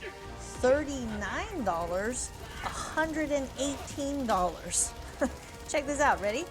$500 for comprehensive, $500 for collision, $500 for comprehensive, $500 for collision, okay? The same make and model, Hyundai Ioniq, okay? Now, guys, it's the same policy, $118 to $39. As you can see, I have full coverage. I have a premium policy. I love my coverage and I love my insurance company, but I was paying a lot and I didn't even realize it. Check this out. 200 meters. All right, Hyundai Ioniq. I picked my year. Okay, Hyundai Ioniq. Here's my make. Picked it already. And then you're gonna scroll down and find your model. It's Ioniq Limited. Guys, this only takes 2 minutes. Okay, it's free. Stop overpaying. Fill this out. Orbital inbound. Orbital barrage incoming. Stand clear. Hey, you! Stop what you're watching right now. If you drive your car less than 100 miles a day, then I'm about to show you a simple trick that can put hundreds to possibly thousands of dollars back into your pocket year after year after year. And you want to know the best part? This trick only takes a few minutes and is done 100% online. Once completed, you never have to do it again. Simply sit back and enjoy the extra cash you get to keep. The simple truth is that most Americans are grossly overpaying for car insurance. Insurance companies have been raising their prices and want to sell you the highest possible rate to increase their profits. But did you know that if you live in a qualified zip code, you may be eligible for a discount? Or that depending on your age or other factors, you may qualify for even more discounts? Has your insurance company ever told you that? That's why you need to hurry up and visit drivecheap.org. They're a free consumer service that matches you with discount auto insurance providers. Simply check your zip code to see if you qualify for massive savings. You can get your discount policy right online without having to speak with an agent or a pushy sales rep. In just a few minutes, you'll be putting that hard-earned money right back into your pocket. To start saving, click the link below. You can Heavy, lock in your on my savings position. right now and be back to watching your program in just a few minutes. Think of how much money you can keep when you add up all of the savings. Visit drivecheap.org. Click the link below and see how much cash you get to save. You can thank me later.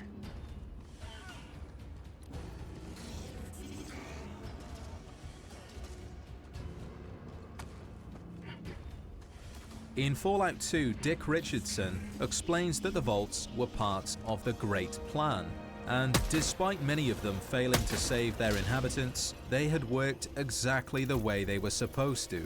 It was a social experiment on a grand scale.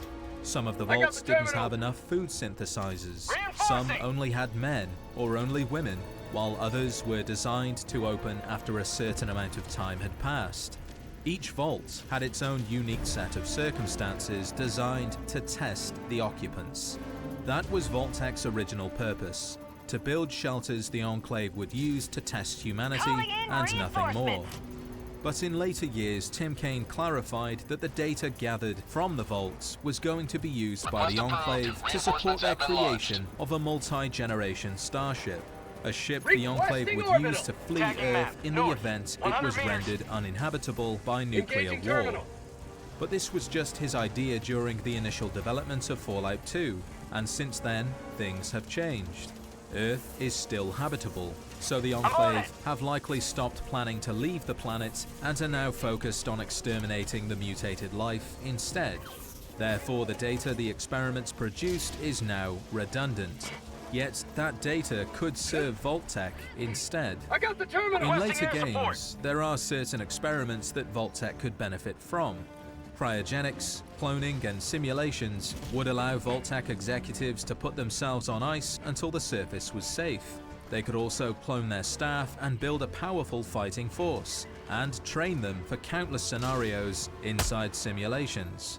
I wouldn't be surprised if in Fallout 5, the main enemy is Vault-Tech, having repurposed the technology to fuel their own efforts.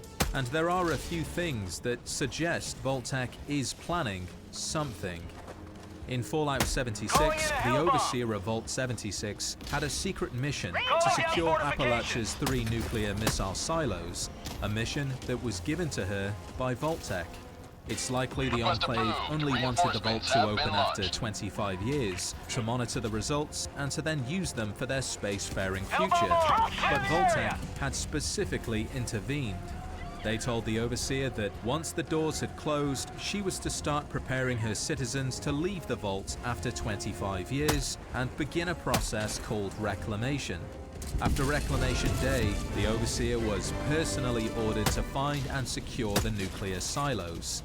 If the sites were still nuclear capable, then to ensure no one except Vault-Tech could access or launch nuclear ordnance.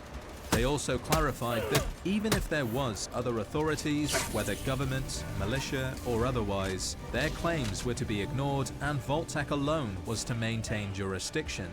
What exactly was Vault-Tech planning to do with these nuclear weapons? So far there's no clear answer, only that Vault-Tech didn't want someone else to access them, including the US government. And this isn't the only instance where Vault-Tech has used one of their vaults to their advantage. Take Vault 88 for example. That vault was set aside to test a variety of prototype devices, with the aim of using said devices in other vaults, including technology that could manipulate the moods of people as some crude form of mind control. Anyone with $10,000 or more in credit card debt or personal loans may qualify for help from National Debt Relief. Minimum payments could literally keep you in debt for decades. $10,000 in debt can take anywhere from 14 to 26 years to pay off if you're only paying the minimums. And that's just $10,000. I know many of us have a lot more than that. Getting started is easy, and the process has already helped over 500,000 people and counting. I called immediately.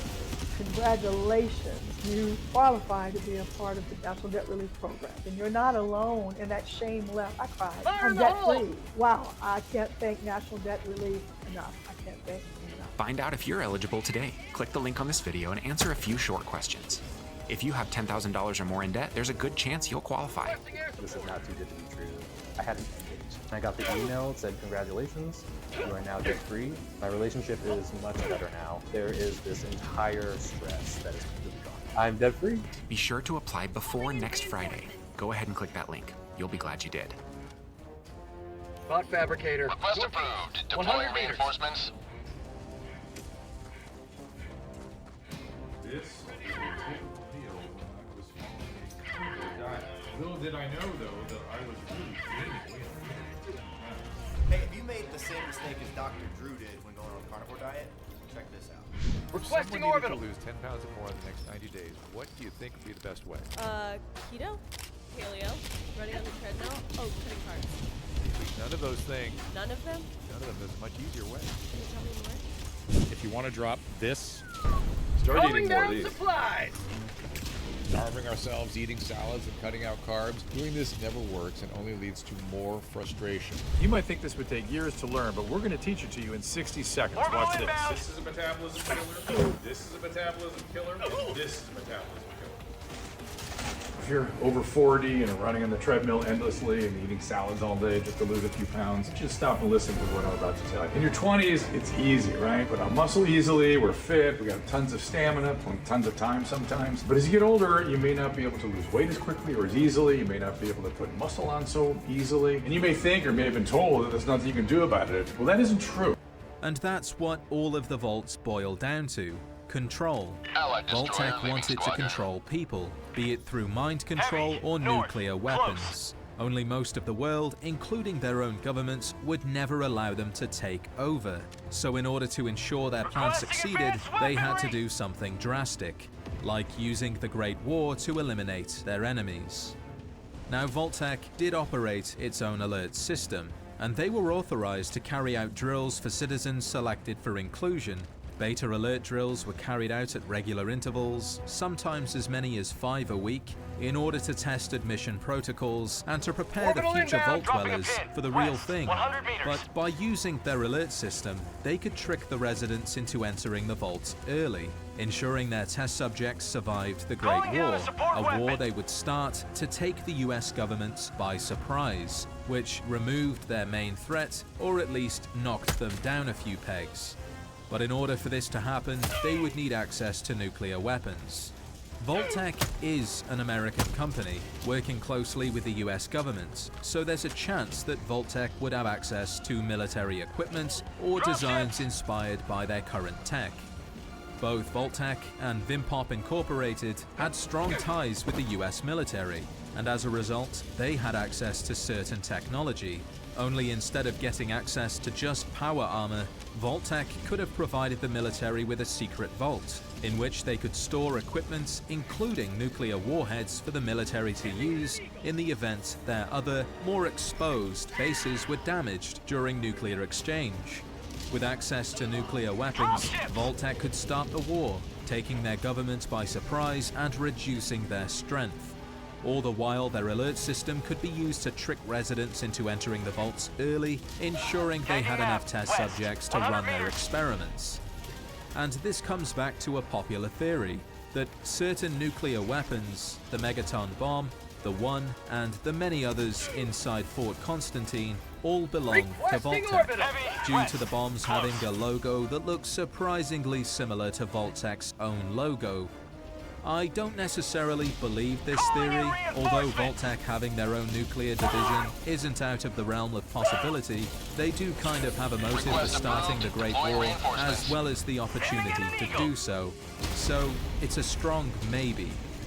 Imagine, if you will, you're a soldier, you fought in the Sino-American War, and you have faith that it will never come to nuclear war, so you haven't registered to join a vault. Yet Vault-Tec representatives, moments before the Great War, insist that you join, almost as if they know it's going to happen.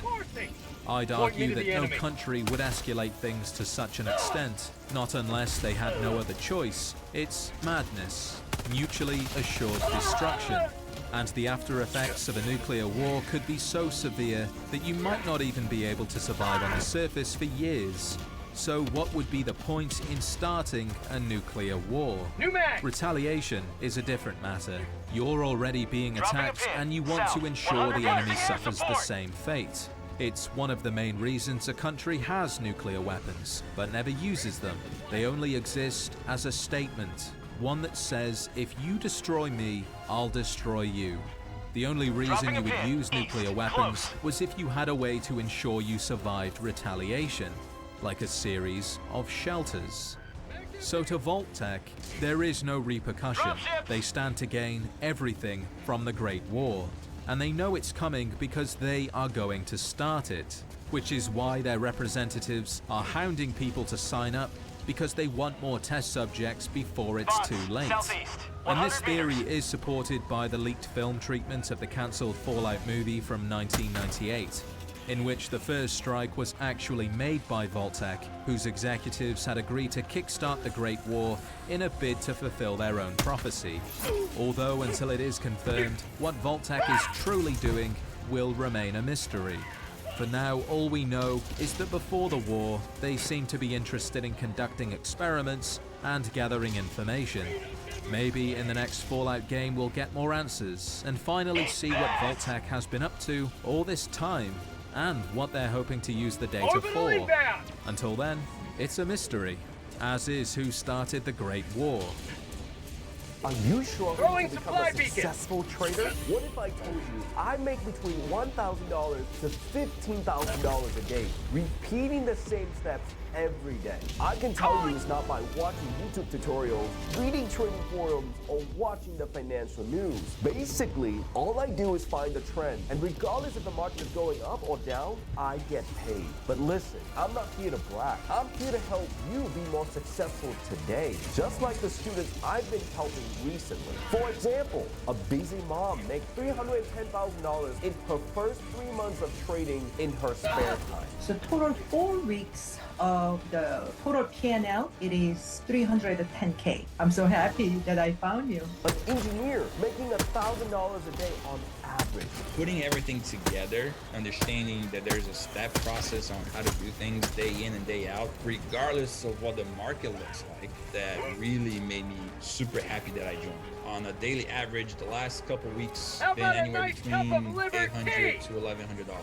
And a business owner grew his account to $380,000 in his first year trading. After everything's said and done, I got to 380K. That is also including all of the expense I had to pay. I think the experience that I have with you was like, it's not just an instructor, it's a friend. The best part about this is that it is so beginner friendly. Now, I would love to show you exactly how this works, but obviously this is an ad. But if you click the link below, you'll be able to attend a free training that I put together, and it goes over the exact steps I use. It's short, but you'll be able to walk away with action steps on how you can start using this strategy too. And the truth is, we've had a lot of people who have watched this free training and gone on to do this successfully. So just imagine that feeling of learning a new valuable skill that can provide you the life you always wanted. I want you to be one of those few people who are willing to try something new and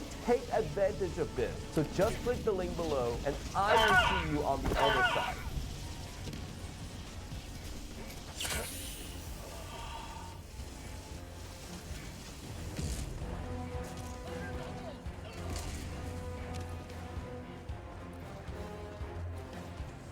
Requesting air support. Have you ever dealt with a guy who has sweaty balls?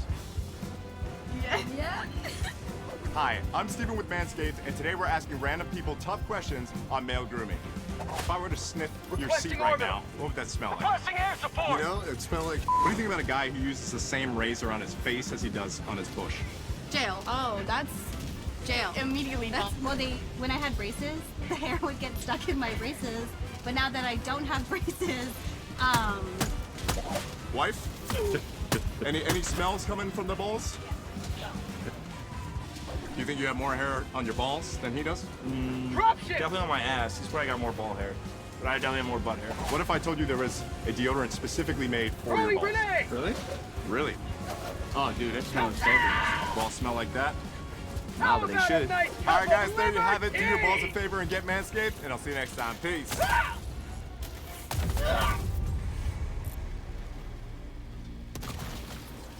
Reinforcing. Confirmed reports, I repeat, confirmed reports of nuclear detonations in New York and Pennsylvania. My God.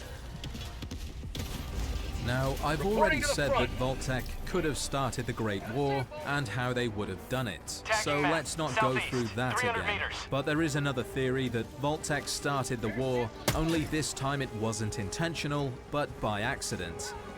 Vault-Tec was making a lot of money Tagging from location, Project east. Safehouse, but the government only commissioned 122 Heavy, vaults. east. We know On they my finished, position. or at the very least started construction, on 118 vaults, 121 if you include cut content. Either way, Vault-Tec was very close to finishing their contract, which meant they had to start looking for more contracts or to find a way to convince the US government to commission more vaults. And the simple way of doing that would be by dropping a few bombs. They didn't even have to detonate, they could be duds, so long as the government was convinced Orbital the inbound. end was nigh. Then, more vaults would be commissioned, and Vault-Tec would continue making money. Only by releasing a few nukes, the US thought they were being attacked by China, their enemy, and returned fired. Then, China fired back, You have been a which took stalwart out line of everything, recruit. including Vault-Tec, Extract which when is why we haven't heard from them since. But that's just one theory. Alternatively, AI could be the culprit. In Fallout 2, ACE, the artificial conscious entity, says that the suicide rate among true artificial intelligence machines was extremely high. When given full sensory capability, the machines became depressed over their inability to go out into the world and experience it. The few machines that survived these difficulties became incredibly bored and began to create situations in the outside world for their own amusement, which may have included starting the Great War, although that has yet to be confirmed. If not Vault-Tec or AI, then maybe China or even the US started the war. So far, we know that the war both began and ended on Saturday, October 23, 2077. Unknown submersible objects were sighted off the coast of California by the United States Pacific Fleet. A squadron of high-altitude bombers was sighted off the Bering Strait and believed to be Chinese. At least one Chinese stealth submarine, the Yangtze, moved closer to the American East Coast, launching all warheads as ordered, save for one due to a malfunction. But we don't know if that was in retaliation or instigation. 6 hours later, the Integrated Operational Nuclear Detection System detected the first 4 missile launches, and the United States went to DEFCON 2. 4 minutes later, NORAD confirmation sealed the fate of the world, and the president ordered a retaliatory strike. Nuclear bombs hit Pennsylvania and New York, followed by the West Coast immediately after. The bombs continued to drop, and 5 minutes later, Washington, D.C. was hit and most of their facilities went offline. The nuclear exchange continued for 2 hours, and both China and the United States suffered catastrophic losses. This information suggests that China attacked and the US retaliated, and there's a lot of law that supports this theory. In an interview in 2022, when asked who started the Great War, Leonard Boyarsky, the lead artist for Fallout 1, stated that he thought it should not really matter who started it, while Tim Kaine said that China launched the first missile, as the US had been doing illegal biotech research and kept doing it after they were exposed. And again, the law does seem to suggest that China fired first. Black Mountain, a communications array and monitoring station, picked up a lot of activity from China's satellite network, more than usual, suggesting that something big was about to go down. And as suspected, they picked up readings across the board of launches happening everywhere. They said that China must have thrown everything they had, and it looks like the US didn't hold back either, which is an interesting phrase. Hold back can mean to hesitate to act, implying the US did indeed respond to nuclear weapons being used rather than initiate. Well, America had taken back Anchorage, and they'd continued pushing Chinese forces all the way back to Beijing, their capital city. It's possible, in the last moments before their capital was seized, the remaining Chinese leaders authorized a nuclear strike. That doesn't necessarily mean the blame is solely on them, I imagine China would have threatened America with nuclear war, but with the leadership of the pre-war US being what it was, it's possible that any offer to surrender would have been refused. Those at the top, soon to be the Enclave, had taken many precautions to ensure they would survive an attack. They were already safe, and they didn't care if China fired first. They would simply fire back and pick up the pieces later. So there's multiple sources and even a developer saying it was China, so it must have been China. And this is further supported by PAM, the predictive analytical machine. Before the war, PAM was given a scenario to run, where China attacks the US with nuclear weapons. And the scientists want to know what Chairman Cheng, China's leader at the time, was seeking to achieve in this hypothetical situation. PAM responded by saying that if Cheng was logical, an ideal first strike would still leave 59% of the American nuclear stockpile free for retaliation. You also can't conquer what is destroyed. So in the perfect scenario, no, Cheng would not fire first. But the scientists explained to Pam that Cheng wouldn't always make logical decisions, especially when he's about to lose the war. Pam then runs the equation again, this time with human variability factored into the equation, which resulted in a highly flawed statistical model and Pam shutting down. Now, we don't know what the results of the equation were, but there's a good chance that Pam realized that with Chairman Cheng acting irrationally, China would definitely fire first, despite the consequences. With all of the information, the terminal entries, the developer confirmation, their satellite network acting unusual, the many bombers and submarines present just moments before the war, the US being so close to capturing Beijing, and Chairman Cheng about to lose the war, would fire first. So, the mystery should be solved, right? Well, regrettably, none of this explicitly states that it was, only that it was most likely China. And the sources that do say it was China are not canon. So, for all we know, it wasn't even China that started the Great War, or the US, or AI, or even Vault-Tec. For all we know, it could have been the Zetans, one of the most confusing factions in all of Fallout. How much should good car insurance cost you a month? $80? $120? Nope. Try $38. So there's a comparison shopping site that finds you lower car insurance rates based on your info. You just put in some information that the site needs to find you lower rates, stuff like, where you live and your driving history, then boom, you get recommendations directly from the site and can receive your quote. I mean, it literally takes 60 seconds to see what lower rates Destroyer has left. Try it for yourself and see how much you can save.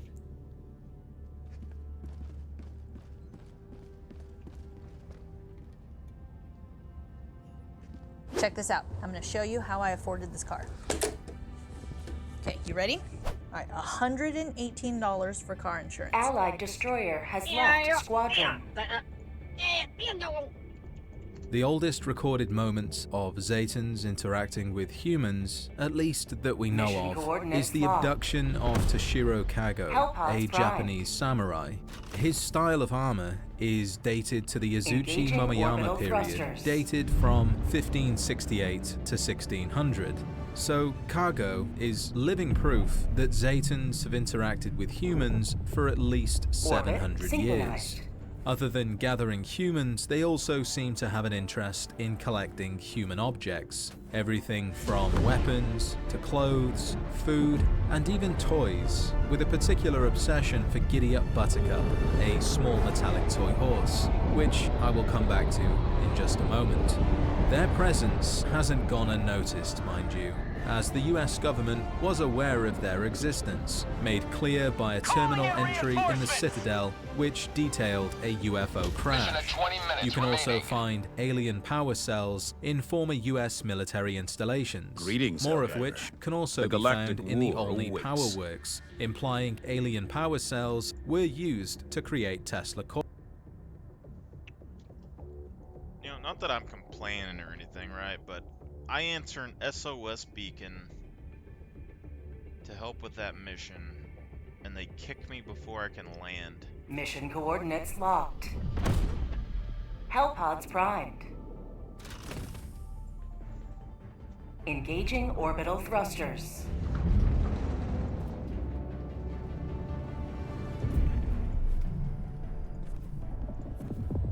Orbit synchronized.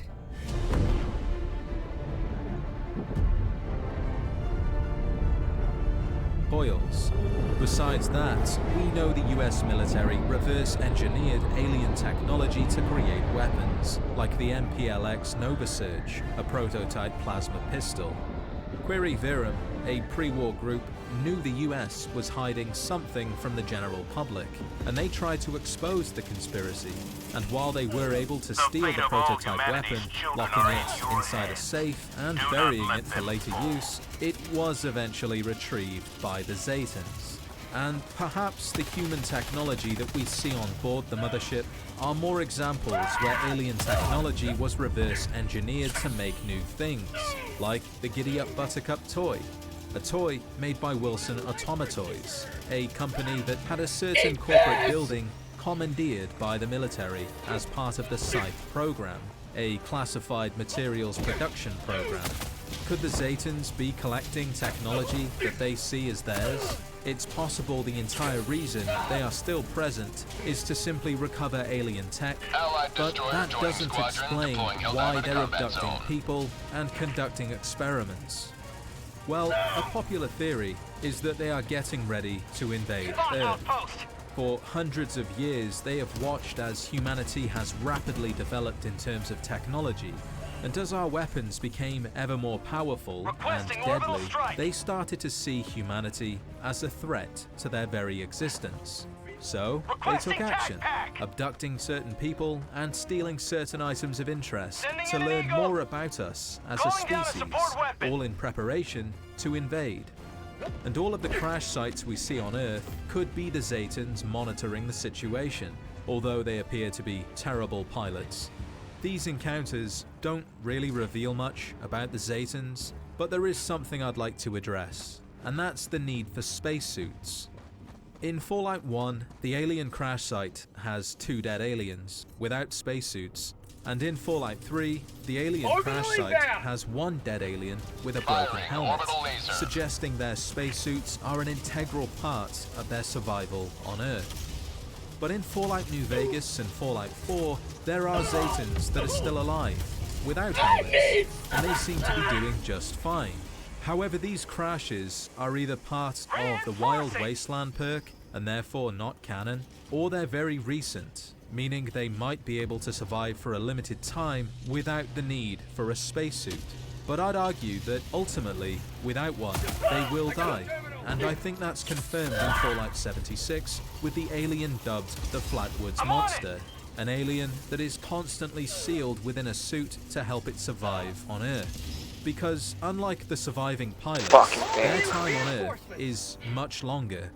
This alien isn't just surveying from the safety of a ship, but is actually on land, searching for certain humans and reading their minds in order to abduct the most valuable people, which could take hours, if not days, to achieve.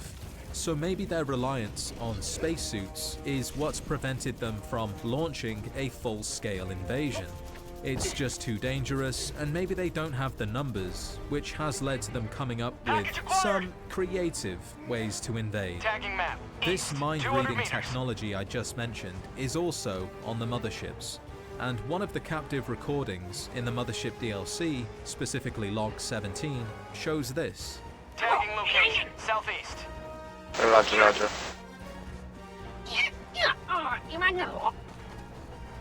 Cancel that. The audio is bugged, so we can only hear alien babble, but with the subtitles we can learn that the captive, some high-ranking soldier from a military base, mentions 3 battalions of light infantry, 34 pieces of field artillery, 108 armed vehicles, 42 aerial vehicles, as well as 38 ICBMs always on alert and ready to fire when the word is passed down from the White House. In response to the information, there's some more alien babble, and the soldier starts talking about the codes to activate the launch sequence, before saying he can't let them and to get out of his mind. The recording then stops, but there's a chance he did tell them the codes. What better way to wipe out the enemy than to get them to kill themselves using their own weapons? This could have been what the aliens were intending to do, at least until humans did it for them with the Great War. So now, without humanity being an immediate threat to their existence, they can afford the luxury of taking their time to study us, while getting ready to wipe out the humans that are left. And it would seem they have no real interest in communicating with us either. I'm Holly Beresford, a linguistic specialist for the USSA. I think I'm beginning to understand you, but you need to stop shocking me. Damn. I wish you could understand me. Reloading. Do you understand? That's it. You get it. I mean you no harm. I just want to learn how to speak with you. Then perhaps we can discuss what you need from us. What are you doing with that needle? No, get it away from me. No, please. We can be friends. You don't need to. Package acquired. Introducing Remarkable. Bring digital powers to your handwriting with the only tablet that feels like paper. Easily select, scale, Enemy patrol, southwest. and move to give yourself more space. Copy and paste your work onto any page or between notebooks and undo with a single tap. Dropping package. Built-in templates and layers that you jumpstart your workflow. Choose from a wide range of brushes and find the perfect tool for every task. You can even convert your handwritten notes into typed text, making them easy to edit and share. Note-taking with digital powers on Remarkable. Drop it.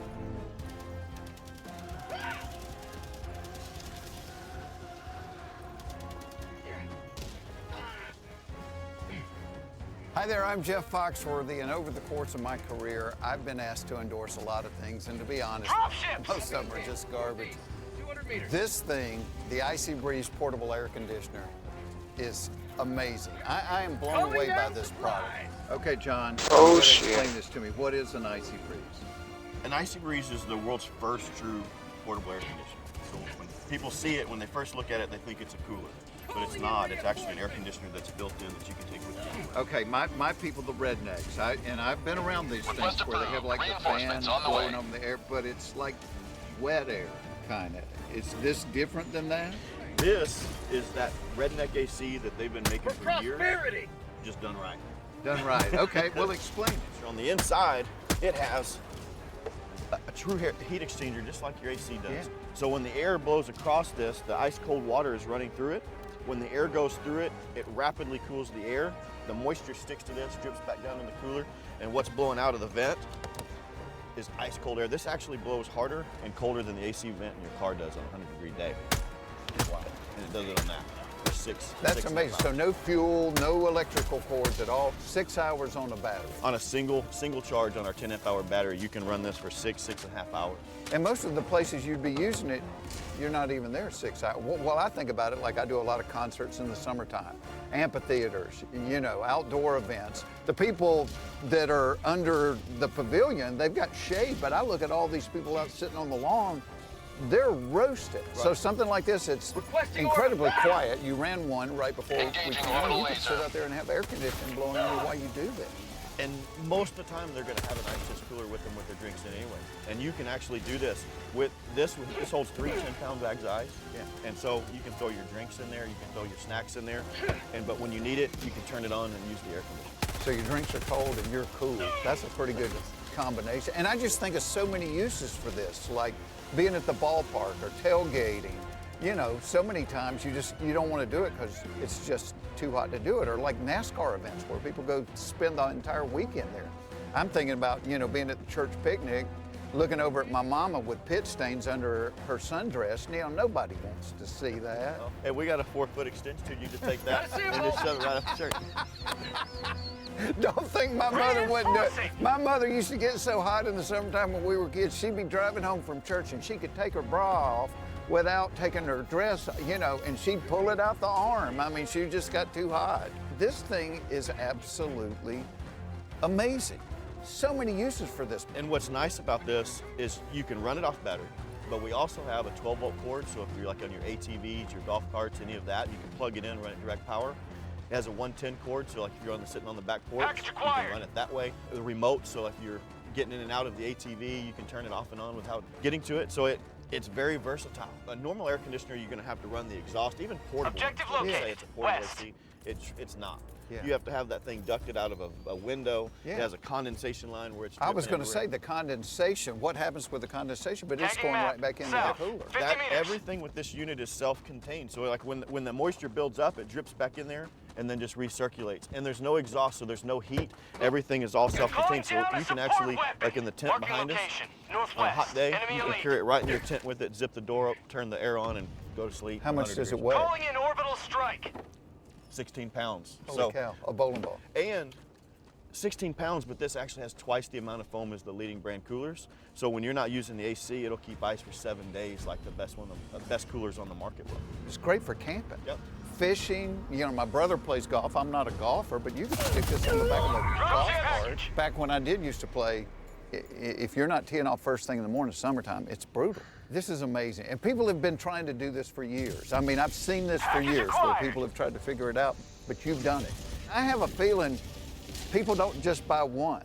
You'll find out that you have an idea what you're going to use it for, and then you're going to find out 15 other things that you end up using Yeah. it for. And so you end up with 2 or 3, and you know the kids have it, mom has it, grandparents have it. So anything that you do in the heat, just take care of the job. Yeah, I'm just thinking about all these travel ball people and all sitting at these ballparks all summer. This thing is perfect. This is an amazing product. You need to check this out. And one of these is not going home with him. Request approved. don't care. Reinforcements on the way. We brought 2. You pick the one you want. Here's the big question: what does it cost? That's one of the great things. This unit is $289. Engaging. I'll take it. I really thought you were Dropping going to say 500, 600 bucks. $289, lifetime warranty, made in the USA, right in Sweetwater, Texas. Really? And so we same day ship. USA. Made in the USA. Wow. Icy Breeze, you need to check this out. It's lightweight, it's affordable, and it really works. He's done it right.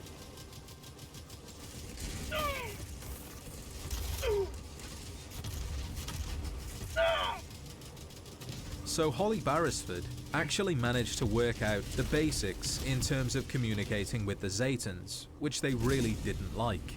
Instead of shocking her, like they already had, they pulled out a needle and either put her to sleep for further testing, or killed her to stop her from learning how to properly communicate, because they have no interest in talking to us. We are the enemy. We have nothing they want other than resources, and they don't want to share. They have watched humanity for a very long time, and they've seen how good we are at killing each other. Imagine if we found alien life that was sentient and technologically advanced, yet that species had a record of waging wars against themselves and did unspeakable things like enslaving their own kind. Would you really want to buddy up with them, or keep contact to an absolute minimum while preparing to wipe them out if they became a threat? It seems like that is what the Zetans were getting ready to do before we did it for them. And with the majority of our numbers now taken care of, they seem to be working on different ways to kill humans on a much smaller scale, likely in order to limit the damage done to the planet.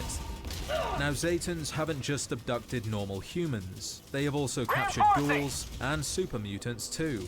And these mutants, who can survive on Earth amongst the radiation far better than most humans can, may have been used to create new creatures which the Zetans intend to use to wipe out the remaining humans. Inside the biological research section aboard the mothership, abominations are seen contained in small chambers. They look alien, but also human, a strange middle ground between the two species. If spotted by abominations, they point, scream, and then attack. If killed, they drop various items, alien power modules and alien epoxy, suggesting they are, or were, Zetans. But they can also drop packs of cigarettes, pre-war money, and harmonicas, so there's a chance they were once human, having been turned into abominations by splicing human and alien DNA together to make a strange hybrid. Regardless of how they were made, it's the why that's more important. Why have the Zetans created these abominations? Well, I believe they were made to act as cannon fodder during the first wave of their invasion plan. And my reason for this is due to certain captive logs. One man actually managed to escape from his holding cell and recorded his thoughts regarding the aliens' intentions. This is my final message. If this doesn't work, I hope someone gets this recording and can bring it back to Earth. I've been able to figure out how to use some of the alien devices, like this recorder, and I think I know what they want with our world. They mean to take as many of us as they can and change us into some sort of abomination. Many of us have been killed because of their experiments. They've been keeping us in cells and then moving us one by one to their experimentation labs. I've managed to escape, but they are looking for me. You've got to send help up here. Good luck to all of us, and Godspeed. This man has seen what they're doing, turning humans into abominations until they have hundreds or thousands of them. What purpose would they serve? They already have robots to handle basic tasks, robots which are much more complicated and probably more expensive to put together, so you wouldn't want to send them off to fight a war. Instead, you would use the enemy to weaken itself. Abominations made from humans to kill humans. And there's a bit more evidence to suggest this is why the abominations were made. This captive log is less of an interrogation, more of an interaction between a human and an abomination that theoretically know each other. I can't feel my legs. What did you do to my legs? Frank? I can't see you! Frank! Frank, what did they do to you?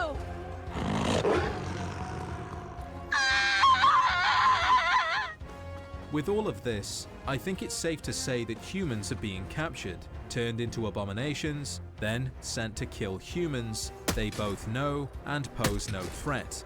Perhaps to see if an abomination were to encounter a human they know, as well as a human that was wounded, whether or not they would hesitate to kill, which they didn't. Which is good news for the aliens. This means that any abomination they make and send down to Earth during the invasion won't hesitate to kill, no matter how wounded or familiar a human target may be. And this appears to be only one of two ways the aliens are intending to kill humans. Now we know they have a weird obsession with giddy-up buttercup toys. They collect them, clean them up, and store them for later use. They even show them to children that have been captured. Hello, Mr. Alien. Yeah, I know. I'll talk into the thing. I don't know why you brought me back here. We've done this a whole bunch of... Hey! Giddy up buttercup! Wow! I always wanted one of those. Why do you have one? I don't understand. What do you want? It's a toy. A toy! Why are you so excited? You're weird. But there's also a much larger one. It has glowing red eyes and is surrounded by several bodies. Not much is known about what's happened, but the raiders are definitely dead. So did the raiders fight over the toy knowing its value, or did the toy make them fight using some sort of mind control, which we know the Zetans do have? My guess would be, children love toys. Children are often accompanied by adults. Adults are the threat. So what if the aliens are collecting children's toys, specifically giddy-up buttercups, and turning them into killing machines, hoping the children on Earth will request one or find one and take it back to their settlement, where it will work its magic, getting into the minds of the adults and forcing them to kill each other. It's just another way to clear the planet for takeover. Maybe nuclear war was the first step, clearing a large percent of the planet's population and reducing their ability to resist future attacks. And now, with abominations and modified toys, they were finally ready to invade. If not for the Lone Wanderer taking over one mothership and then destroying another, an alien invasion may well have happened. But why had it taken the Zetans 200 years after the Great War to be ready? Did it really take that long to create abominations or to collect enough toys? I don't think so. So maybe the Zetans were waiting for something else, like the radiation to clear, or maybe they were collecting ghouls to create better hybrids that could survive the radiation. We just don't know, which is why it's a mystery. However, aliens, somehow, aren't the strangest thing we can learn about during our travels. There's Ugqualtoth, Atom, and the mysterious stranger, someone we can actually interact with and talk to, albeit briefly. The virtual demo is a great way to get a feel for the XS1 device without having to leave your home or office. And the demo will walk you through the XS1 and all its features and will be able to answer any questions you may have. It's free to sign up with no strings attached.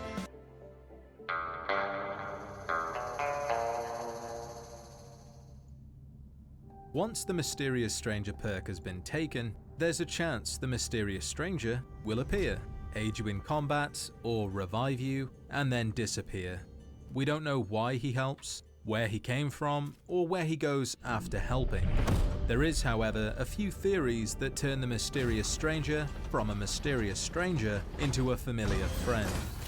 In Fallout 1 and 2, the Mysterious Stranger will either be male or female to match the character's sex. Their armor also changes depending on what level you are, as will their weapons, gradually becoming stronger as the player levels up. Selecting the Mysterious Stranger reveals they can talk, but all they can say is they don't talk much. So far, there's not a lot for us to work with, other than the fact that it could be at least 2 people or someone with the ability to change their physical form. In Fallout 3 and New Vegas, the Mysterious Stranger appears again, only this time he arrives during VATS, is always male, wears a trench coat and fedora, uses a .44 Magnum, and for some reason his arrival and departure is accompanied by music, a weird guitar riff.